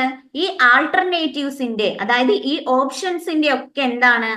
കറക്റ്റ് ആയിട്ടുള്ള ഇവാലുവേഷൻ നമ്മൾ ചെയ്യണം, വിലയിരുത്തണം എല്ലാതും. അതായത് ഇപ്പൊ നമ്മളുടെ മുന്നിലേക്ക് ഒരു ചോദ്യം വരികയാണ്, നിങ്ങൾ ഏത് ബിസിനസ് സെലക്ട് ചെയ്യും? അപ്പൊ നമ്മളുടെ മുന്നിലേക്ക് കുറെ ആൾട്ടർനേറ്റീവ്സ് അല്ലെങ്കിൽ കുറെ ഓപ്ഷൻസ് ഇങ്ങനെ വരികയാണ്. ഓക്കെ. ആ ഓപ്ഷൻസ് നമുക്ക് അല്ലെങ്കിൽ ആ ആൾട്ടർനേറ്റീവ്സ് നമുക്ക് കിട്ടിക്കഴിഞ്ഞാലോ അതിന് നമ്മൾ ഇവാലുവേറ്റ് ചെയ്യണം. ഏതെടുത്ത് അങ്ങനെയാവും? ഇതെടുക്കുന്നതാണോ നല്ലത് അതോ മറ്റേതെടുക്കുന്നതാണോ നല്ലത്? അല്ലെ? അങ്ങനെ നമ്മൾ ഓരോ കാര്യങ്ങളെയും നമ്മൾ എന്ത് ചെയ്യണം? ഇവാലുവേറ്റ് ചെയ്യണം. അല്ലെ? പെട്ടെന്നാണ് പോയിട്ട് നമ്മൾ പറയണേ, ഞാൻ ഇന്ന ബിസിനസ്സാ തുടങ്ങണം, ഒന്നും നോക്കിയില്ല, ഞാൻ വേഗം പോയിട്ട് പൈസ ഇറക്കി, പക്ഷെ നമ്മുടെ ബിസിനസ് നഷ്ടം വന്നു. അല്ലെ? അപ്പോ അങ്ങനെയുള്ള ഗതി വരാതിരിക്കണം എന്നുണ്ടെങ്കിൽ നമ്മൾ എന്ത് ചെയ്യണം? ഏത് ആൾട്ടർനേറ്റീവ് ആണോ അല്ലെങ്കിൽ ഏത് ഓപ്ഷൻ ആണോ ഏത് ഡിസിഷൻ ആണോ നമ്മൾ ഇവിടെ എടുക്കുന്നത്, ആ ഡിസിഷൻ നമ്മൾ എന്ത് ചെയ്യണം? ഇവാലുവേറ്റ് ചെയ്യണം. നല്ല രീതിയിൽ നമ്മൾ വിലയിരുത്തി പഠിക്കണം. ഓക്കെ. പിന്നെയോ rational judgement on the basis of information. നമുക്ക് കിട്ടിയിട്ടുള്ള, നമ്മൾ ഇവാലുവേറ്റ് ചെയ്യുമ്പോ അല്ലെങ്കിൽ വിലയിരുത്തുമ്പോ നമുക്ക് എന്ത് കിട്ടും? ആ ഒരു കാര്യത്തെ കുറിച്ചിട്ടുള്ള ഫുൾ ഒരു റാഷണൽ ജഡ്ജ്മെന്റ് നമുക്ക് ചെയ്യാൻ കഴിയും. ഓക്കെ. അപ്പൊ നമുക്ക് കിട്ടിയിട്ടുള്ള ഇൻഫർമേഷൻസിന്റെ ബേസിൽ നമ്മൾ എന്ത് ചെയ്യണം? ഒരു നല്ല ജഡ്ജ്മെന്റ് അല്ലെങ്കിൽ നല്ലൊരു തീരുമാനം നമ്മൾ എടുക്കണം. പിന്നെയോ choice of particular alternative which the decision maker find as most suitable. Okay. എന്നിട്ട് നമ്മൾ എന്ത് ചെയ്യണം? ഏത് ആൾട്ടർനേറ്റീവ് ആയിരിക്കും നമ്മളുടെ ചോയ്സ് എന്നുള്ളത് നമ്മൾ എന്ത് ചെയ്യണം? സെലക്ട് ചെയ്യണം. എന്നിട്ട് നമ്മൾ എന്ത് ചെയ്യണം? ഒരു മോസ്റ്റ് സ്യൂട്ടബിൾ ആയിട്ടുള്ള ഒരു തീരുമാനം നമ്മൾ എടുക്കണം. അതിന് നമ്മളെ സഹായിക്കുന്നത് ആരാണെന്നാ പറയുന്നത്? ബിസിനസ് എക്കണോമിക്സ് ആണ്. ഓക്കെ. ക്ലിയർ ആണോ? ഓക്കെ. ഇനി നമുക്ക് പറയാനുള്ളത്, as we know the question of choice arises because our productive resources such as land, labor, capital and management are limited and can be employed in alternative uses. Okay. അതായത് നമ്മളോട് ഇവിടെ question വരികയാണ്, അല്ലെ? അതായത് ഒരുപാട് ചോയ്സസ് ഉണ്ടല്ലോ, അല്ലെ? അപ്പൊ ആ ഒരുപാട് ചോയ്സസ് ഉണ്ടാവുന്നത് കൊണ്ട് തന്നെ നമ്മളോട് ഒരു ക്വസ്റ്റ്യൻ വരികയാണ്. എന്ത്? അവർ പ്രൊഡക്റ്റീവ് റിസോഴ്സ് ഏതാണ്? അല്ലെ? ഏറ്റവും പ്രൊഡക്റ്റീവ് ആയിട്ടുള്ള അല്ലെങ്കിൽ ഏറ്റവും കൂടുതൽ ഉൽപാദനക്ഷമതയുള്ള റിസോഴ്സ് എന്ന് പറയുന്നത് ഏതാണ്? ഇപ്പൊ ലാൻഡ് ആണെങ്കിലും ലാൻഡ് എന്ന് പറഞ്ഞു കഴിഞ്ഞാൽ എന്താ? ഭൂമി, അല്ലെ? ലേബർ എന്ന് പറഞ്ഞു കഴിഞ്ഞാൽ ആരാണ്? തൊഴിലാളികൾ. ക്യാപിറ്റൽ എന്ന് പറഞ്ഞു കഴിഞ്ഞാൽ എന്താണ്? മൂലധനം. മാനേജ്മെന്റ് എന്ന് പറഞ്ഞു കഴിഞ്ഞാൽ എന്താണ്? ആരാണ്? നമ്മുടെ മുതലാളി അല്ലെങ്കിൽ ഓണർ എന്നൊക്കെ പറയാം, അല്ലെ? ഇതെല്ലാം ലിമിറ്റഡ് ആണ്, അല്ലെ? നമ്മളുടെ ഇടയിലുള്ള അല്ലെങ്കിൽ നമ്മൾക്ക് കാണാൻ പറ്റുന്ന പ്രൊഡക്റ്റീവ് ആയിട്ടുള്ള റിസോഴ്സ് എന്ന് പറയുന്നത് ഏതൊക്കെയാണ്? ലാൻഡ് ഉണ്ട്, ലേബർ ഉണ്ട്, ക്യാപിറ്റൽ ഉണ്ട്, മാനേജ്മെന്റ് ഉണ്ട്, അല്ലെ? ഇതെല്ലാം നമ്മളുടെ പ്രൊഡക്റ്റീവ് ആയിട്ടുള്ള റിസോഴ്സ് ആണ്. പക്ഷെ ഇതെല്ലാം എന്താണ്? ലിമിറ്റഡ് ആണ്. നമ്മളുടെ ഇടയിൽ അല്ലെങ്കിൽ നമ്മുടെ ജനങ്ങൾക്കിടയിൽ ഒരുപാട് ലാൻഡ് ഉണ്ടോ? ഒരുപാട് ലേബർ ഉണ്ടോ? ഒരുപാട് ക്യാപിറ്റൽ ഉണ്ടോ? ഒരുപാട് മാനേജർമാരുണ്ടോ? അല്ലെ? നമ്മുടെ ഇന്ത്യയിലെ പോപ്പുലേഷൻ ഒക്കെ നോക്കുകയാണെന്നുണ്ടെങ്കിൽ, അല്ലെ, ഹൈ പോപ്പുലേഷൻ ആണ് നമുക്കുള്ളത്. അപ്പൊ ഇന്ത്യയെ സംബന്ധിച്ചിടത്തോളം ലാൻഡ് ആണെങ്കിലും ലേബർ ആണെങ്കിലും ക്യാപിറ്റൽ ആണെങ്കിലും മാനേജ്മെന്റ് ആണെങ്കിലും ഒക്കെ എന്താണ്? ലിമിറ്റഡ് മാത്രമേ ഉള്ളൂ. Okay, can be employed in alternative uses. അപ്പൊ ഈ കുറച്ചുള്ള പ്രൊഡക്റ്റീവ് റിസോഴ്സ് ആണ് ഏത്? Land, labour, capital, management. ഈ കുറച്ചുള്ള പ്രൊഡക്റ്റീവ് റിസോഴ്സ് ഉപയോഗിച്ചുകൊണ്ടാണ് നമ്മളുടെ ഇന്ത്യയെ മൊത്തം എന്ത് ചെയ്യാൻ പോകുന്നത്? മുന്നോട്ട് കൊണ്ടുപോകുന്നത്. Okay, therefore more efficient. അപ്പൊ ഈ പറയുന്ന ലാൻഡ് ആണെങ്കിലും ലേബർ ആണെങ്കിലും ക്യാപിറ്റൽ ആണെങ്കിലും ഒക്കെ നമ്മൾ എന്ത് ചെയ്യണം? നല്ല എഫിഷ്യന്റ് ആയിട്ട് യൂട്ടിലൈസ് ചെയ്യണം, ചൂസ് ചെയ്യണം.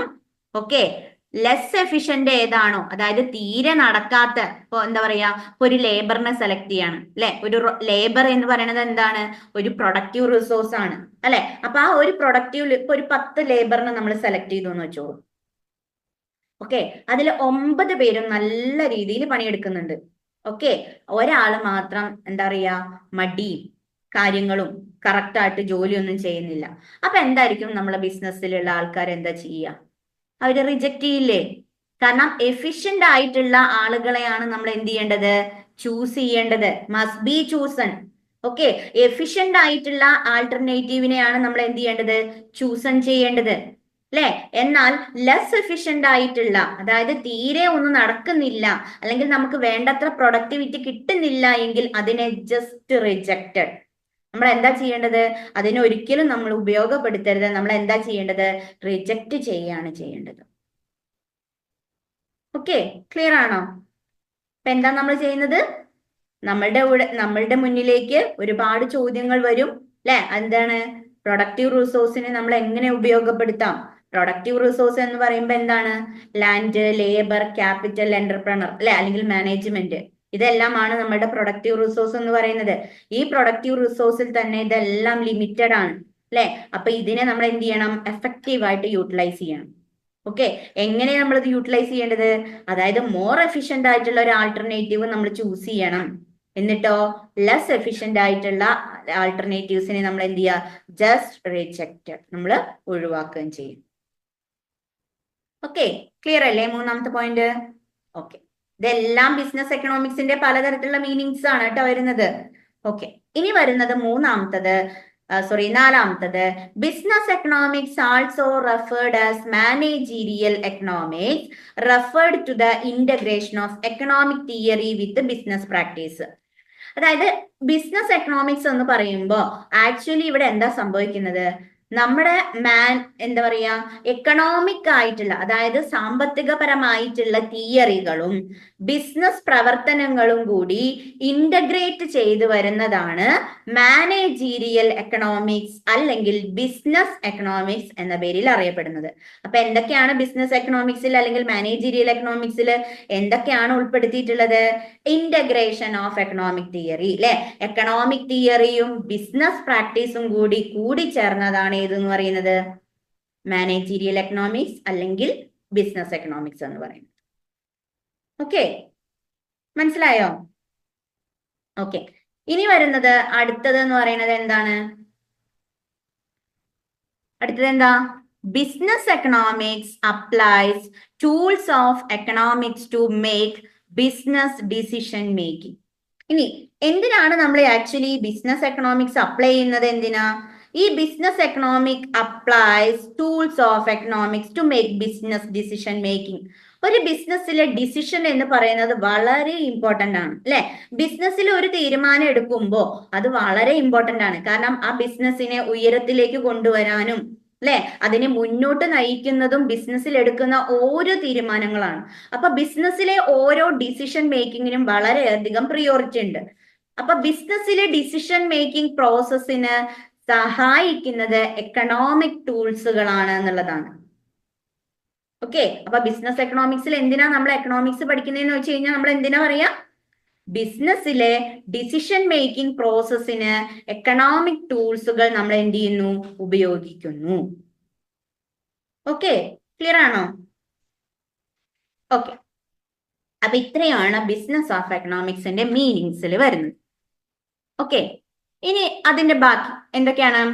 It is applied economics. നമുക്ക് എന്ത് ചെയ്യാം, അപ്ലൈഡ് എക്കണോമിക്സ് ആണ്. ബിസിനസ് എക്കണോമിക്സ് എന്ന് പറഞ്ഞു കഴിഞ്ഞാൽ എന്താണ്, അപ്ലൈഡ് എക്കണോമിക്സ് ആണ്. കാരണം എന്താ, that fils the gap between economic അല്ലെ തിയറി ആൻഡ് ബിസിനസ് പ്രാക്ടീസ് അല്ലെ. ഒരു ബിസിനസ് പ്രാക്ടീസും എക്കണോമിക് തിയറിയും തമ്മിലുള്ള ഗ്യാപ്പ് ഫില്ല് ചെയ്യാൻ വേണ്ടിയിട്ട് നമ്മൾ എക്കണോമിക്സ് അപ്ലൈ ചെയ്യുന്നു. ഓക്കെ, അതായത് എന്താണ്, ബിസിനസ് പ്രാക്ടീസ് അതായത് ബിസിനസ് പ്രവർത്തനങ്ങളും, നമ്മൾ നേരത്തെ പറഞ്ഞു എന്താണ് മാനേജീരിയൽ എക്കണോമിക്സ് അല്ലെങ്കിൽ ബിസിനസ് ഓഫ് എക്കണോമിക്സ് എന്ന് പറഞ്ഞു കഴിഞ്ഞാൽ എന്താണ്, ബിസിനസ് പ്രവർത്തനങ്ങളും ബിസിനസ് പ്രവർത്തനങ്ങളുടെ ഡിസിഷൻ മേക്കിങ്ങിൽ വളരെയധികം ഹെൽപ്ഫുൾ ആണ് എക്കണോമിക് തിയറികൾ അല്ലെ. ആ എക്കണോമിക് തിയറി എന്ന് പറയുന്നത് ഒരു ബിസിനസ് ഡിസിഷൻ എടുക്കുന്നതിൽ വളരെയധികം ഹെൽപ്ഫുൾ ആണ് എന്ന് പറഞ്ഞു അല്ലെ. അതുകൊണ്ട് തന്നെ ഇവിടെ പറയാം എന്ത്, business economics is applied economics. Business economics എന്ന് പറഞ്ഞു കഴിഞ്ഞാൽ എന്താണ്, ആക്ച്വലി അതൊരു അപ്ലൈഡ് എക്കണോമിക്സ് ആണ് അല്ലെ. എന്താണ് അപ്ലൈഡ് എക്കണോമിക്സ് ആണെന്ന് പറയാൻ എന്താ കാരണം, എക്കണോമിക്സ് തിയറിയും ബിസിനസ് പ്രാക്ടീസും തമ്മിലുള്ള ഗ്യാപ്പ് ഫില്ല് ചെയ്യുന്നതും എന്താണ്, ബിസിനസ് എക്കണോമിക്സ് ആണ്. ഓക്കെ, ക്ലിയർ അല്ലേ? ഓക്കെ, ഇനി നമ്മൾ എക്കണോമിക് തിയറിയിലേക്ക് നമ്മൾ എന്താ പറയാ ആഴ്ന്നിറങ്ങുകയാണെന്നുണ്ടെങ്കിൽ, വളരെ ക്ലോസ് ആയിട്ട് നോക്കുകയാണെന്നുണ്ടെങ്കിൽ, എക്കണോമിക് തിയറിയുടെ ക്ലോസ് കണക്ഷൻ നമ്മൾ നോക്കുകയാണെന്നുണ്ടെങ്കിൽ, എക്കണോമിക്സിൽ രണ്ട് തരത്തിലുള്ള എക്കണോമിക്സ് ആണ് ഉണ്ടാവുന്നത്. അതായത് എക്കണോമിക്സ് എന്ന് പറയുന്ന സബ്ജക്ട് മെയിൻലി രണ്ട് ബ്രാഞ്ചുകളാണ് ഉള്ളത്. ഓക്കെ, രണ്ട് ബ്രാഞ്ച് ഓഫ് എക്കണോമിക്സ് ഉണ്ട്. ഒന്ന് മൈക്രോ എക്കണോമിക്സ് എന്ന പേരിലും ഒന്ന് മാക്രോ എക്കണോമിക്സ് എന്ന പേരിലുമാണ് എന്ത് ചെയ്യുന്നത്, അറിയപ്പെടുന്നത്. ഓക്കെ, ഒന്ന് മൈക്രോ എക്കണോമിക്സ് എന്ന പേരിലും ഒന്ന് മാക്രോ എക്കണോമിക്സ് എന്ന പേരിലും എന്ത് ചെയ്യുന്നു, എക്കണോമിക് തിയറികൾ രണ്ട് തരത്തിൽ കാണപ്പെടുന്നുണ്ട്. ഓക്കെ, ഇതിൽ തന്നെ വേറെയും ബ്രാഞ്ചുകൾ വരുന്നുണ്ട്. എന്താ, അതായത് ഈ രണ്ട് മൈക്രോയിലും മാക്രോയിലും നമ്മൾ പറയുന്ന ഓപ്പറേഷൻ റിസർച്ചുകൾ, സ്റ്റാറ്റിസ്റ്റിക്സ്, മാത്തമാറ്റിക്സ്, ഇതെല്ലാം നമ്മളെ തിയറി ഓഫ് ഡിസിഷൻ മേക്കിങ്ങിന് വളരെയധികം സഹായിക്കും. അതായത് ഒരു തീരുമാനം എടുക്കുന്നതിന് ഈ പറയുന്ന മാത്തമാറ്റിക്സും സ്റ്റാറ്റിസ്റ്റിക്സും ഓപ്പറേഷൻ റിസർച്ചും എക്കണോമിക് തിയറികളായിട്ടുള്ള മൈക്രോ എക്കണോമിക്സ്, മാക്രോ എക്കണോമിക്സ് ഇതെല്ലാം വളരെയധികം ഹെൽപ്പ് ചെയ്യുന്നുണ്ട് എന്നുള്ളതാണ് മനസ്സിലാക്കുന്നത്. ഓക്കെ, അപ്പൊ ഒരു ഡിസിഷൻ മേക്കിങ്ങിന് എന്തൊക്കെ വേണം, മാത്തമാറ്റിക്സ് അറിഞ്ഞിരിക്കണം, സ്റ്റാറ്റിസ്റ്റിക്സ് അറിഞ്ഞിരിക്കണം, ഓപ്പറേഷൻ റിസർച്ച് അറിഞ്ഞിരിക്കണം, എക്കണോമിക് തിയറികളായിട്ടുള്ള മൈക്രോ എക്കണോമിക് തിയറിയും മാക്രോ എക്കണോമിക്സും ഒക്കെ നമ്മൾ എന്ത് ചെയ്യണം, അറിഞ്ഞിരിക്കണം. ഇതൊക്കെ ഈ മെത്തേഡുകളെല്ലാം ഉപയോഗിച്ചുകൊണ്ട് തന്നെയാണ് ഇവിടെ എന്ത് ചെയ്യുന്നത്, നമ്മൾ തീരുമാനങ്ങൾ എടുക്കുന്നത്. ഓക്കെ, ക്ലിയർ ആണോ? ഇനി ലാസ്റ്റത്തെ വരുന്നത്, business economics is also useful for managers of not for profit organisations such as NGO and voluntary organisation. ഇപ്പോ ബിസിനസ് എക്കണോമിക്സ് എന്ന് പറയുന്നത് വളരെയധികം യൂസ്ഫുൾ ആണ് ആർക്ക്, മാനേജേഴ്സിന് അല്ലെ. മാനേജേഴ്സ് എങ്ങനെ, not for profit organisation such as NGO and voluntary organisation. അതായത് എന്താണ്, പ്രോഫിറ്റിന് വേണ്ടിയിട്ട് മാത്രമല്ല മാനേജേഴ്സ് ബിസിനസ് എക്കണോമിക്സ് യൂസ് ചെയ്യുന്നത്. എന്തിനു വേണ്ടിയിട്ടാണ്, ഓർഗനൈസേഷൻസിന് വേണ്ടിയിട്ട് അല്ലെ. അതായത് NGO അല്ലെ, എന്താ, അതേപോലെ തന്നെ വളണ്ടറി ഓർഗനൈസേഷൻ എന്നൊക്കെ പറഞ്ഞു കഴിഞ്ഞാൽ എന്താണ്, അതായത് ഓർഗനൈസേഷൻസ് അല്ലെ. അതായത് ഇപ്പൊ നമ്മൾ നേരത്തെ പറയണ്ടായിരുന്നു എന്ത്, ഓർഗനൈസേഷനും നോൺ ഓർഗനൈസേഷനും അല്ലെ. ഓർഗനൈസേഷനും business economics is also useful for managers of not for profit. അതായത് ബിസിനസ് എക്കണോമിക്സ് എന്ന് പറയുമ്പോൾ ഇവിടെ മാനേജേഴ്സ് യൂസ് ചെയ്യുന്നത് വെറും എന്താ പറയുക, പ്രോഫിറ്റ് എന്ന് പറയുന്ന ഒരു മോട്ടീവിന് വേണ്ടിയിട്ട് മാത്രമല്ല. കാരണം പലതരത്തിലുള്ള ഓർഗനൈസേഷൻസ്, ഇപ്പൊ NGO ആണെന്നുണ്ടെങ്കിലും വളണ്ടറി ഓർഗനൈസേഷൻ. അപ്പൊ എന്താണ് ഈ NGO എന്ന് പറഞ്ഞു കഴിഞ്ഞാല്? NGO എന്ന് പറഞ്ഞു കഴിഞ്ഞാല് എന്താണ്? Non governmental organisations. Okay, non governmental organisations. അതേപോലെ തന്നെ വളണ്ടറി ഓർഗനൈസേഷൻ എന്ന് പറയുമ്പോഴും എന്താണ്? ഇപ്പൊ നമ്മൾ ട്രസ്റ്റുകള്, അതേപോലെ തന്നെ എന്താ പറയാ, ചാരിറ്റികൾ, അതൊക്കെയാണ് വളണ്ടറി ഓർഗനൈസേഷൻസിൽ വരുന്നത്. ഓക്കെ, വളണ്ടറി ഓർഗനൈസേഷൻ എന്ന് പറയുമ്പോൾ ഇവിടെ എന്തൊക്കെയാ വരുന്നത്? ഒന്ന് നമ്മുടെ ചാരിറ്റി, അതേപോലെ തന്നെ ട്രസ്റ്റുകള്. ഓക്കെ, അതായത് പ്രോഫിറ്റ് എന്ന് പറയുന്നത് ലക്ഷ്യമല്ലാതെ നമ്മൾ സേവനം, ഓക്കെ, എക്കണോമിക് വെൽഫെയറിന് വേണ്ടിയിട്ടുള്ള ഓർഗനൈസേഷൻസ് ആണ് വളണ്ടറി ഓർഗനൈസേഷൻസ് എന്ന് പറയുന്നത്. അതേപോലെ തന്നെ NGO എന്ന് പറഞ്ഞു കഴിഞ്ഞാൽ എന്താണ്? Non governmental organisation. ഈ നോൺ ഗവൺമെന്റൽ ഓർഗനൈസേഷൻ എന്ന് പറയുമ്പോൾ ഇപ്പോൾ ഇന്ത്യയിലെ പ്രധാനമായിട്ടുള്ള നോൺ ഓർഗനൈസേഷൻ എന്ന് പറയുമ്പോൾ ഏതൊക്കെയാ വരുന്നത്? ഒന്ന് എന്താ പറയാ, ഇപ്പോ CRY എന്ന് പറയും. CRY എന്ന് പറഞ്ഞു കഴിഞ്ഞാൽ എന്താണ്? Child rights. ഓക്കെ, അതായത് കുട്ടികളുടെ അവകാശങ്ങളുമായി ബന്ധപ്പെട്ടിട്ടുള്ളത്, അങ്ങനെയുള്ള ഓർഗനൈസേഷൻസ്. അതേപോലെ തന്നെ എന്താണ്? ഹെൽപ്പേജ് ഇന്ത്യ, അതായത് എന്താണ്? വയസ്സായിട്ടുള്ള ആളുകളൊക്കെ ഹെൽപ്പ് ചെയ്യുന്നതിന് വേണ്ടിയിട്ടുള്ള ഓർഗനൈസേഷൻസ്. അതേപോലെ തന്നെ അക്ഷയ പാത്ര ഫൗണ്ടേഷൻ. ഓക്കെ, ഇങ്ങനെയുള്ളതെല്ലാം നോൺ ഗവൺമെന്റൽ ഓർഗനൈസേഷൻസ് ആണ്, NGOയിൽ പെടുന്നതാണ്. അതേപോലെ തന്നെ അങ്ങനെയുള്ള ഒരുപാട് ഓർഗനൈസേഷൻസ് ഉണ്ട് നമുക്കിടയിൽ. അക്ഷന്ത ഫൗണ്ടേഷൻ, റാ ഫൗണ്ടേഷൻ, അല്ലെ, അങ്ങനെയുള്ള ഒരുപാട് ഫൗണ്ടേഷൻസ് ഉണ്ട്. നമുക്ക് അതൊന്നും ആക്ച്വലി ആവശ്യമില്ല. എന്താണ് നോൺ ഗവൺമെന്റൽ ഓർഗനൈസേഷൻ എന്നും എന്താണ് വളണ്ടറി ഓർഗനൈസേഷൻ എന്നുള്ളതും ജസ്റ്റ് ഒന്ന് മനസ്സിലാക്കിയാൽ മതി. കാരണം ബിസിനസ് എക്കണോമിക്സ് എന്ന് പറയുന്നത് നമ്മുടെ മാനേജേഴ്സിന് മാത്രമല്ല യൂസ്ഫുൾ, ആർക്കും ഉണ്ട്? നോട്ട് ഫോർ പ്രോഫിറ്റ്, അതായത് പ്രോഫിറ്റ് എന്ന് പറയുന്ന ലക്ഷ്യത്തിന് വേണ്ടിയിട്ട് മാത്രമല്ല, ഒരുപാട് ഓർഗനൈസേഷൻസ് ഉണ്ട്. അതായത് NGO പോലുള്ള വളണ്ടറി ഓർഗനൈസേഷൻസ് പോലെയുള്ള നോൺ പ്രോഫിറ്റ് എയിം ആയിട്ടുള്ള ഓർഗനൈസേഷൻസിനും ബിസിനസ് എക്കണോമിക്സ് എന്ന് പറയുന്നത് എന്താണ്? വളരെയധികം ഹെൽപ്ഫുൾ ആണ് എന്നുള്ളതാണ് പറഞ്ഞു വരുന്നത്. ഓക്കെ, ക്ലിയർ ആണോ? ഓക്കെ, ഇനി വരുന്നത് definition of business economics. Definition of business economics. Business economics may be defined as the use of economic analysis to make business decisions involving the best use of an organization's scarce resource. അതായത് business economics എന്ന് പറഞ്ഞു കഴിഞ്ഞാൽ actually നമ്മൾ എന്ത് ചെയ്യാണ്? Business ഡിസിഷൻസിലേക്ക് economic അനാലിസിസുകൾ use ചെയ്യുന്നു എന്നുള്ളതാണ്. Okay, കാരണം നമ്മുടെ ഓർഗനൈസേഷൻസിൽ എപ്പോഴും എന്താണ്? അതായത് നമ്മുടെ ബിസിനസ് സ്ഥാപനത്തിലെല്ലാം എന്താണ്? കുറഞ്ഞ വിഭവങ്ങൾ മാത്രമേ ഉണ്ടാവുള്ളൂ. ഓക്കെ, അപ്പൊ ആ കുറഞ്ഞ അല്ലെങ്കിൽ സ്കേഴ്സ് റിസോഴ്സേ നമ്മുടെ ഓർഗനൈസേഷൻസ് ഉണ്ടാവുള്ളൂ. അപ്പൊ ഈ ഓർഗനൈസേഷൻസിലുള്ള ഈ കുറഞ്ഞ, അതായത് സ്കേഴ്സ് റിസോഴ്സുകൾ നമ്മൾ ബെസ്റ്റ് ആയിട്ട് യൂട്ടിലൈസ് ചെയ്യണം, അല്ലെ? അപ്പൊ അതിന് നമ്മൾ എന്ത് ചെയ്യണം? ബെസ്റ്റ് ആയിട്ടുള്ള ബിസിനസ് ഡിസിഷൻസ് നമ്മൾ എടുക്കേണ്ടി വരും. ഓക്കെ, ആ ബിസിനസ് ഡിസിഷൻസ് ബെസ്റ്റ് ആയിട്ട് എടുക്കണം എന്നുണ്ടെങ്കിൽ നമുക്ക് എന്തറിഞ്ഞിരിക്കണം? എക്കണോമിക് അനാലിസിസ് നടത്തണം, സാമ്പത്തികപരമായിട്ടുള്ള വിശകലനം നമ്മൾ നടത്തണം. ഓക്കെ, അതിന് നമ്മൾ യൂസ് ചെയ്യുന്നതാണ് ബിസിനസ് എക്കണോമിക്സ് എന്ന് പറയുന്നത്. അപ്പൊ എന്താണ്? ഒന്നും കൂടി പറയാം.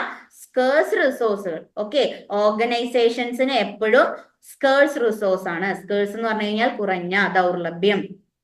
ഓക്കെ, കുറഞ്ഞ വിഭവങ്ങൾ ഉള്ളത് കൊണ്ട് നമ്മൾ എന്ത് ചെയ്യണം? ബെസ്റ്റ് ആയിട്ടുള്ള യൂസ് ചെയ്യണം. അപ്പൊ ബെസ്റ്റ് ആയിട്ടുള്ള ഇത് യൂസ് ചെയ്യണം എന്നുണ്ടെങ്കിൽ നമ്മൾ എന്ത് ചെയ്യണം?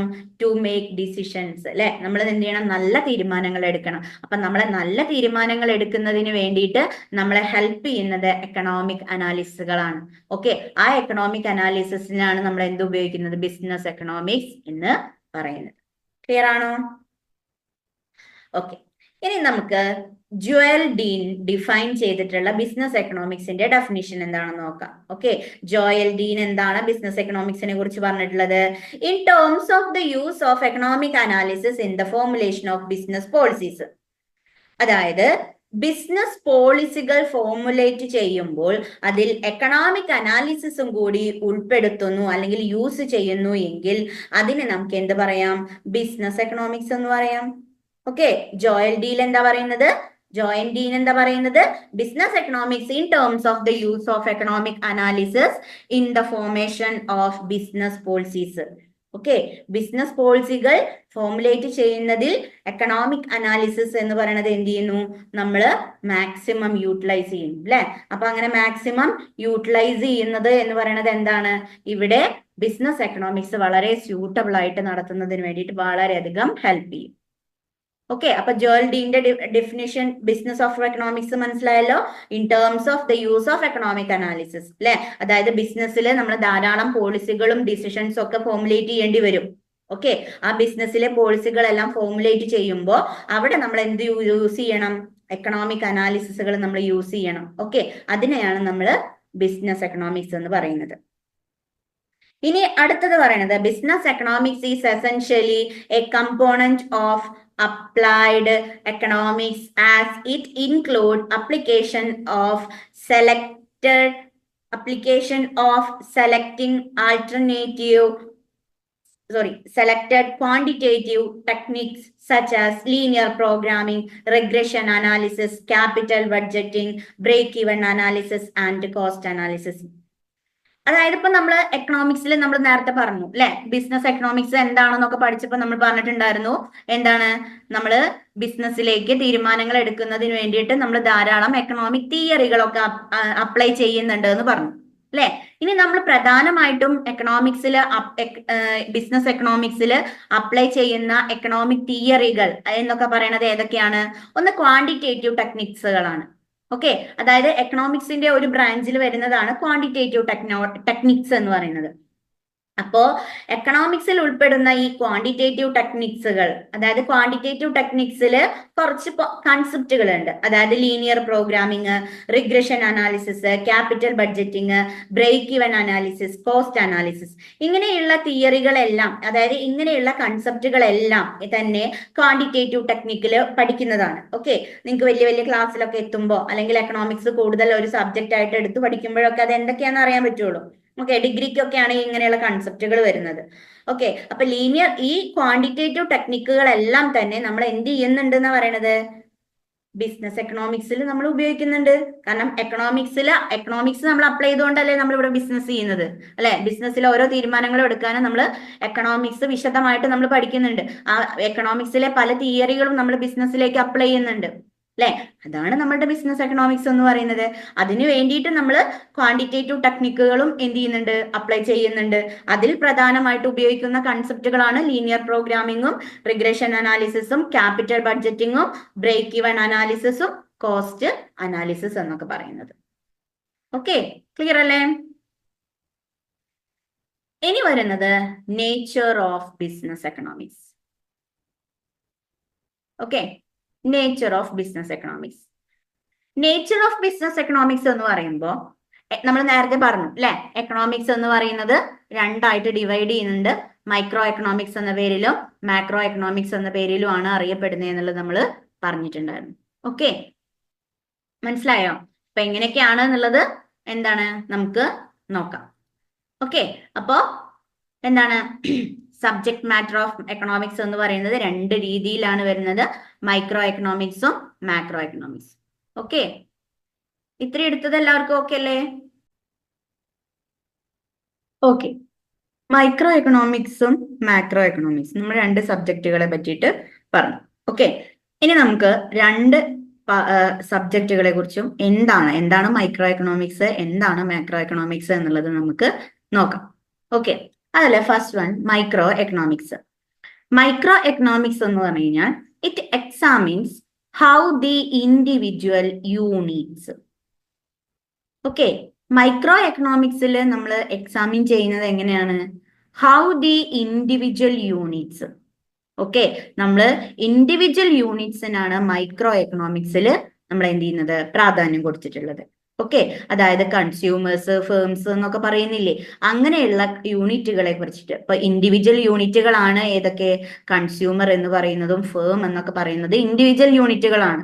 ഓക്കെ, ഈ ഇൻഡിവിജ്വൽ യൂണിറ്റുകളെ കുറിച്ചാണ് നമ്മൾ മൈക്രോ എക്കണോമിക്സിൽ നമ്മൾ പഠിക്കുന്നത്.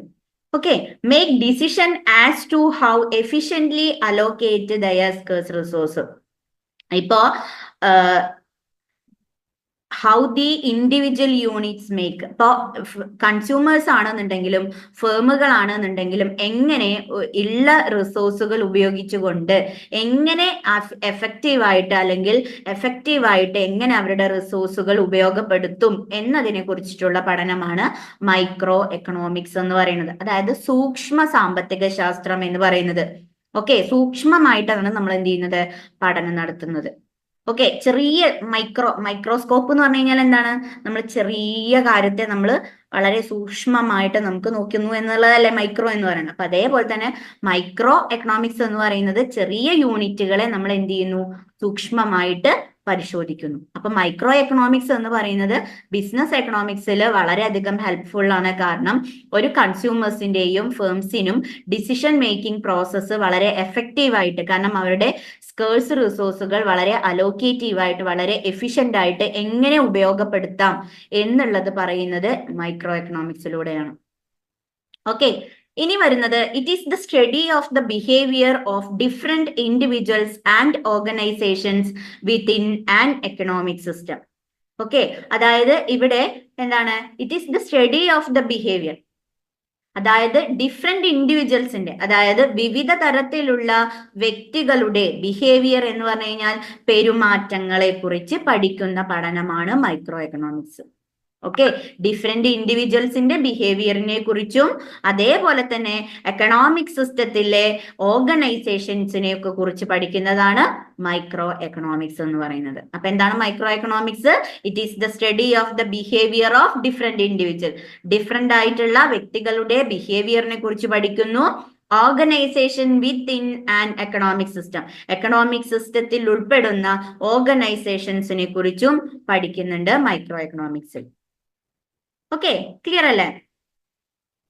ഇനി വരുന്നത് in this the focus is on a small number of or group of unit rather than all the unit combined and therefore it does not explain what is happening in the wider economic environment.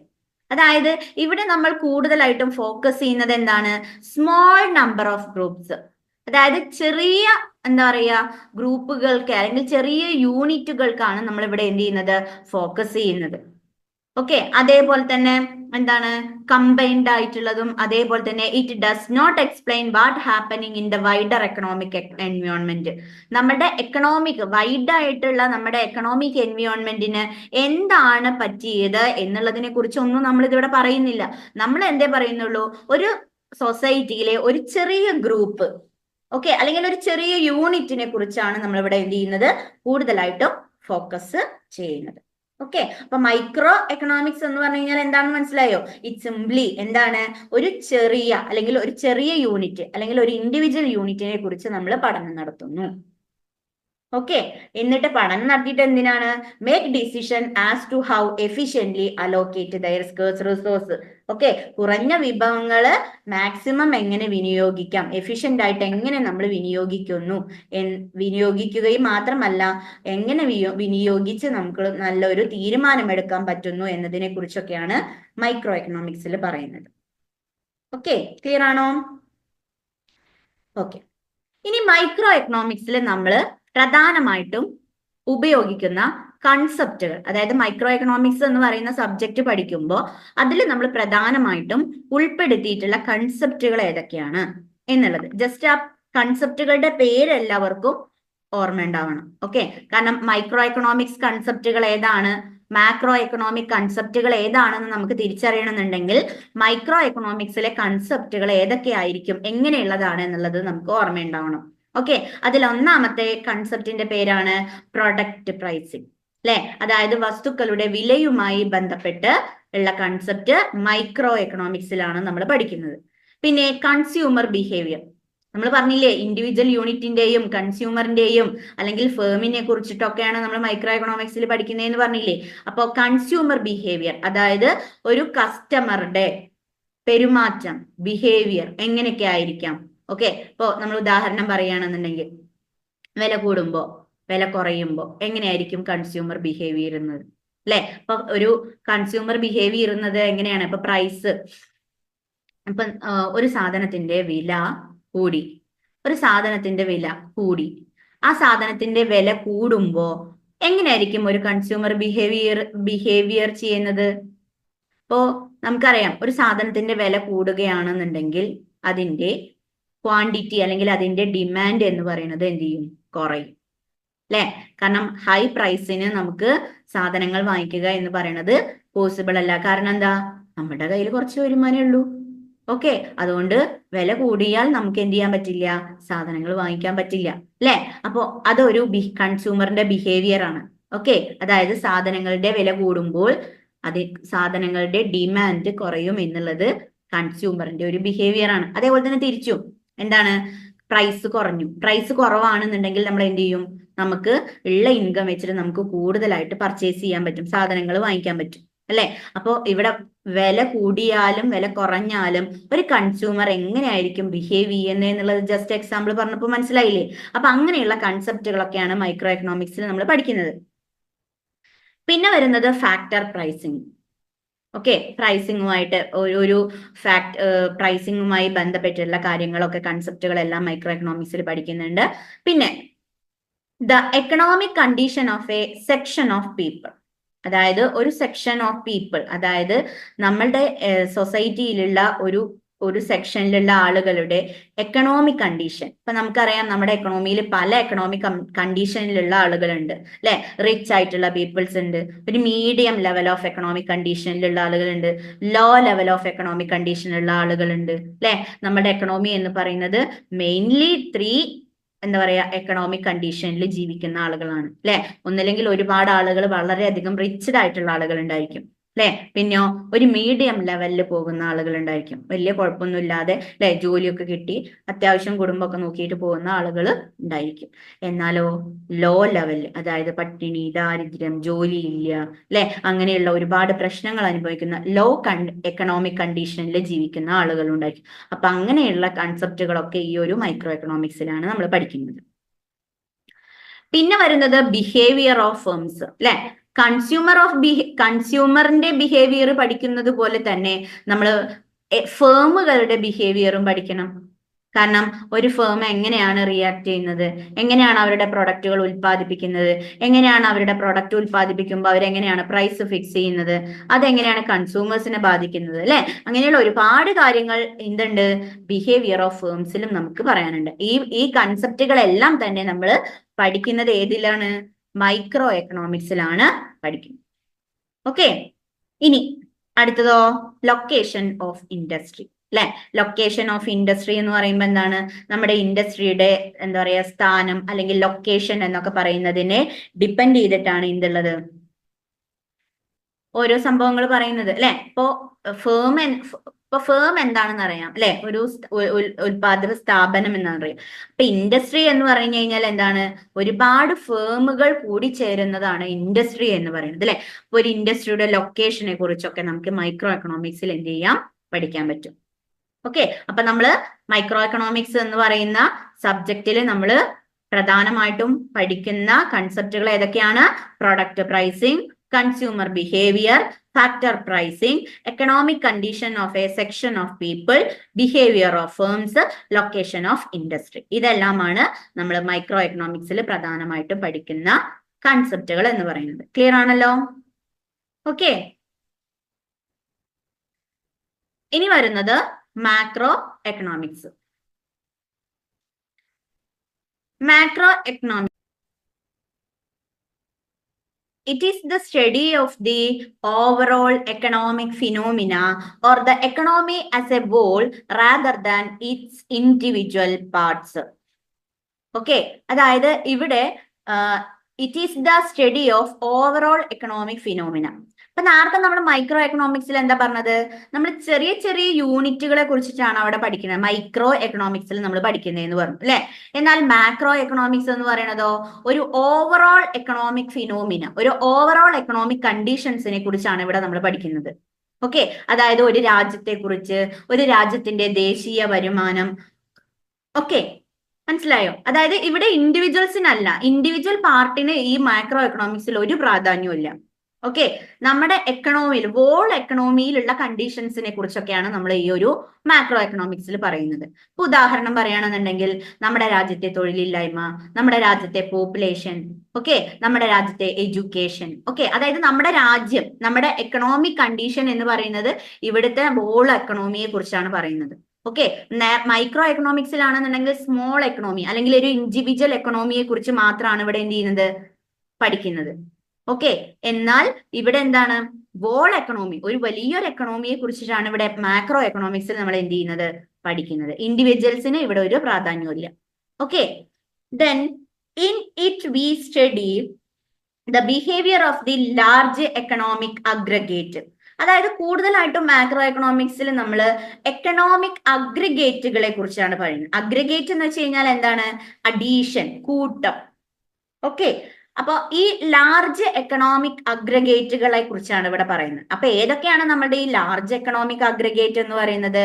ഒന്ന്, level of output, total consumption, total saving and total investment and also how these aggregate shift over time. അതായത് ഏത് കാര്യത്തിന്റെയും total, അതായത് aggregate എന്ന് വെച്ച് കഴിഞ്ഞാൽ എന്താണ്, total എന്നുള്ളതാണ്, തുക അല്ലെങ്കിൽ മൊത്തം എന്നുള്ളതാണ് അഗ്രിഗേറ്റ് എന്നതുകൊണ്ട് ഉദ്ദേശിക്കുന്നത്. അപ്പൊ നമ്മുടെ എക്കണോമിയിലെ എല്ലാ കൺസെപ്റ്റിന്റെയും ടോട്ടലിനെ കുറിച്ച്, total income, total output, total consumption, total saving, total investment അല്ലെ, അങ്ങനെയുള്ള ഒരുപാട് അഗ്രഗേറ്റ് കൺസെപ്റ്റുകളാണ് ഇവിടെ എന്ത് ചെയ്യുന്നത്, നമ്മൾ മാക്രോ എക്കണോമിക്സിൽ പഠിക്കുന്നത്. ഓക്കെ, എന്നാൽ മൈക്രോ എക്കണോമിക്സിൽ നമ്മൾ എന്താ പഠിച്ചത്? ഫേം അല്ലെ, അതേപോലെ തന്നെ ഇൻഡിവിജ്വൽ, കൺസ്യൂമർ അല്ലെ, പ്രൈസ്, ഡിമാൻഡ്, സപ്ലൈ, അങ്ങനെയുള്ള കാര്യങ്ങളാണ് പഠിക്കുന്നത്. ഓക്കെ, എന്നാൽ മാക്രോ എക്കണോമിക്സ് നമ്മൾ എന്താ പഠിക്കുന്നത്? എല്ലാറ്റിന്റെയും അഗ്രഗേറ്റ്, വോൾ എക്കണോമിയുടെ അഗ്രഗേറ്റുകളെ കുറിച്ചാണ്, അതായത് ടോട്ടൽ വരുന്നത്. ഓക്കെ, അപ്പൊ നമ്മുടെ രാജ്യത്തെ ടോട്ടൽ ഇൻകം, നമ്മുടെ രാജ്യത്തെ ടോട്ടൽ എക്സ്പെൻഡിച്ചർ, നമ്മുടെ രാജ്യത്തെ total product, total consumption, total output, total saving, total investment അല്ലെ, അങ്ങനെയുള്ള അഗ്രഗേറ്റ് കൺസെപ്റ്റുകളെ കുറിച്ചാണ് നമ്മൾ മാക്രോ എക്കണോമിക്സിൽ നമ്മൾ പഠിക്കുന്നത്. ഓക്കെ, ക്ലിയർ അല്ലേ? Okay, it analyses the overall economic environment in which the firm, government and household make decisions. ഇവിടെ നമ്മൾ നമ്മുടെ എക്കണോമിയിലെ മൊത്തം അല്ലെ, ഓവറോൾ എക്കണോമിക് എൻവയോൺമെന്റിനെ കുറിച്ച് നമ്മൾ അനലൈസ് ചെയ്യാണ് അല്ലെ. നമ്മളുടെ മൊത്തം എക്കണോമിയെ നമ്മൾ ഇവിടെ എന്ത് ചെയ്യുന്നു, അനലൈസ് ചെയ്യുന്നു അല്ലെ.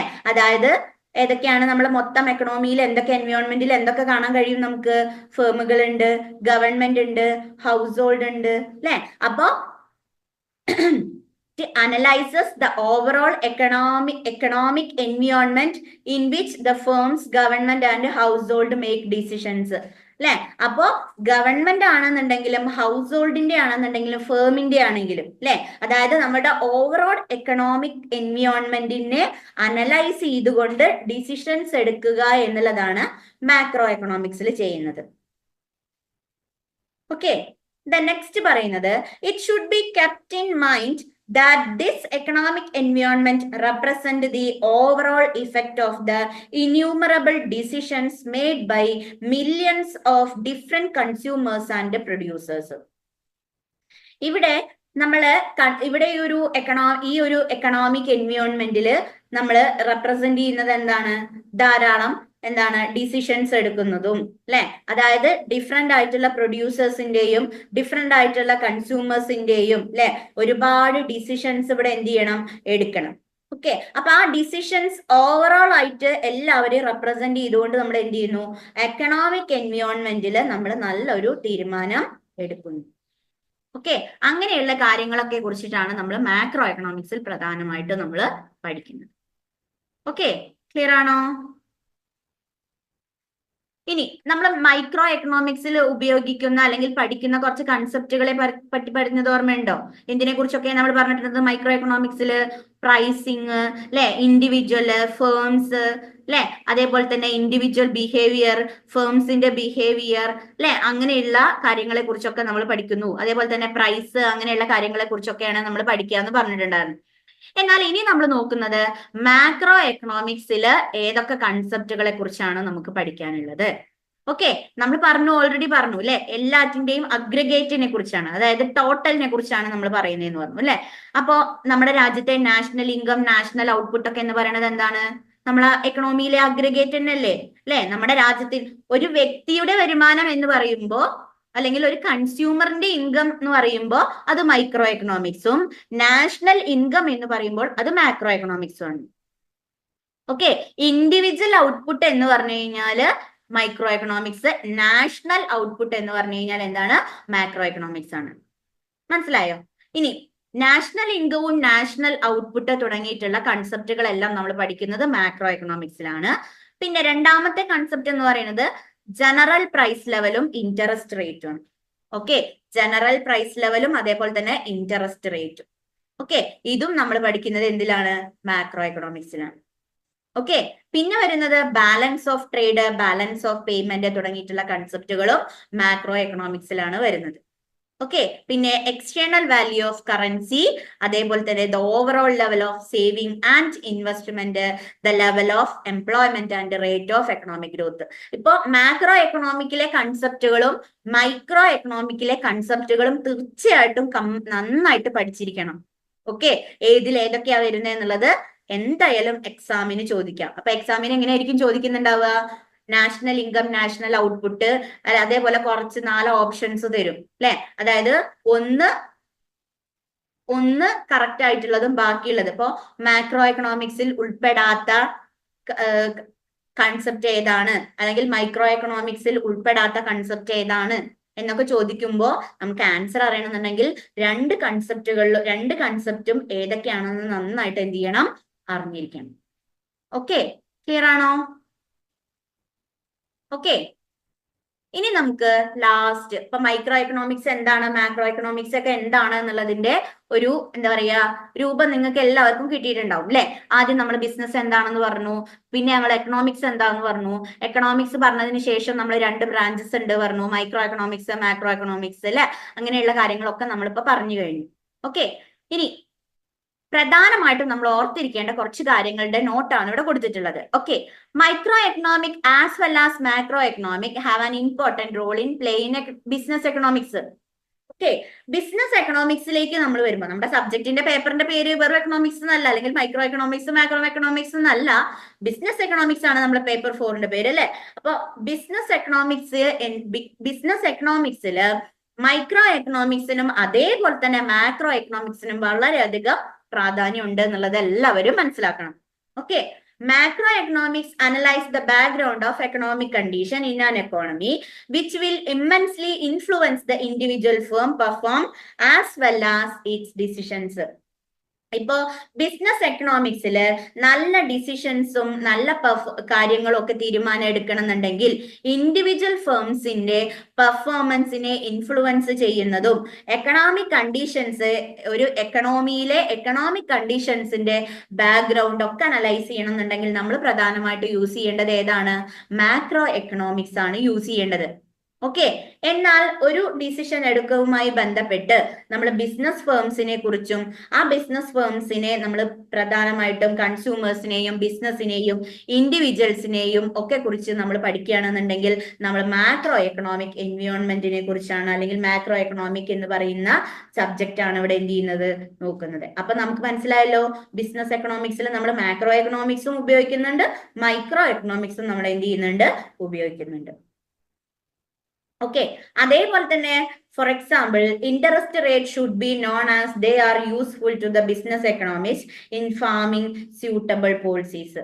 ഇപ്പോ എന്താണ് ഇൻട്രസ്റ്റ് റേറ്റ് എന്ന് പറയുന്നത് അല്ലെ? ഇൻട്രസ്റ്റ് റേറ്റ് എന്ന് പറയുന്നത് നമ്മൾ എന്ത് ചെയ്യുന്നുണ്ട്, ബിസിനസ് എക്കണോമിക്സിൽ നമ്മൾ എന്ത് ചെയ്യുന്നുണ്ട്, ഉപയോഗിക്കുന്നുണ്ട് അല്ലെ. ഈ ബിസിനസ് എക്കണോമിസ്റ്റുകൾ ഈ ഒരു എന്താണ് സ്യൂട്ടബിൾ ആയിട്ടുള്ള പോളിസികളെല്ലാം ഫ്രെയിം ചെയ്തെടുക്കുമ്പോൾ ബിസിനസ് എക്കണോമിസ്റ്റുകൾ ഉണ്ടായിരിക്കും അല്ലെ, എന്താണ് ബിസിനസ് എന്താ പറയുക, സാമ്പത്തിക ശാസ്ത്രജ്ഞന്മാരുണ്ടായിരിക്കും. അപ്പൊ ആ ബിസിനസ് എക്കണോമിസ്റ്റുകൾ ഇവിടെ സ്യൂട്ടബിൾ ആയിട്ടുള്ള പോളിസികൾ ഫോം ചെയ്യുമ്പോൾ അവിടെ യൂസ്ഫുൾ ചെയ്യുന്ന ഒന്ന് എന്ന് പറയുന്നത് ഇൻട്രസ്റ്റ് റേറ്റ് ആയിരിക്കും. കാരണം ഇൻട്രസ്റ്റ് റേറ്റ് എന്നൊക്കെ പറയുന്നത് എവിടെ ഉപയോഗിക്കുന്നതാണ്, മാക്രോ എക്കണോമിക്സിൽ ഉപയോഗിക്കുന്ന കൺസെപ്റ്റുകളാണ്. ഓക്കെ, മനസ്സിലായോ? അപ്പോ മൈക്രോ എക്കണോമിക്സും മാക്രോ എക്കണോമിക്സും ക്ലിയർ ആണല്ലോ? ഓക്കെ.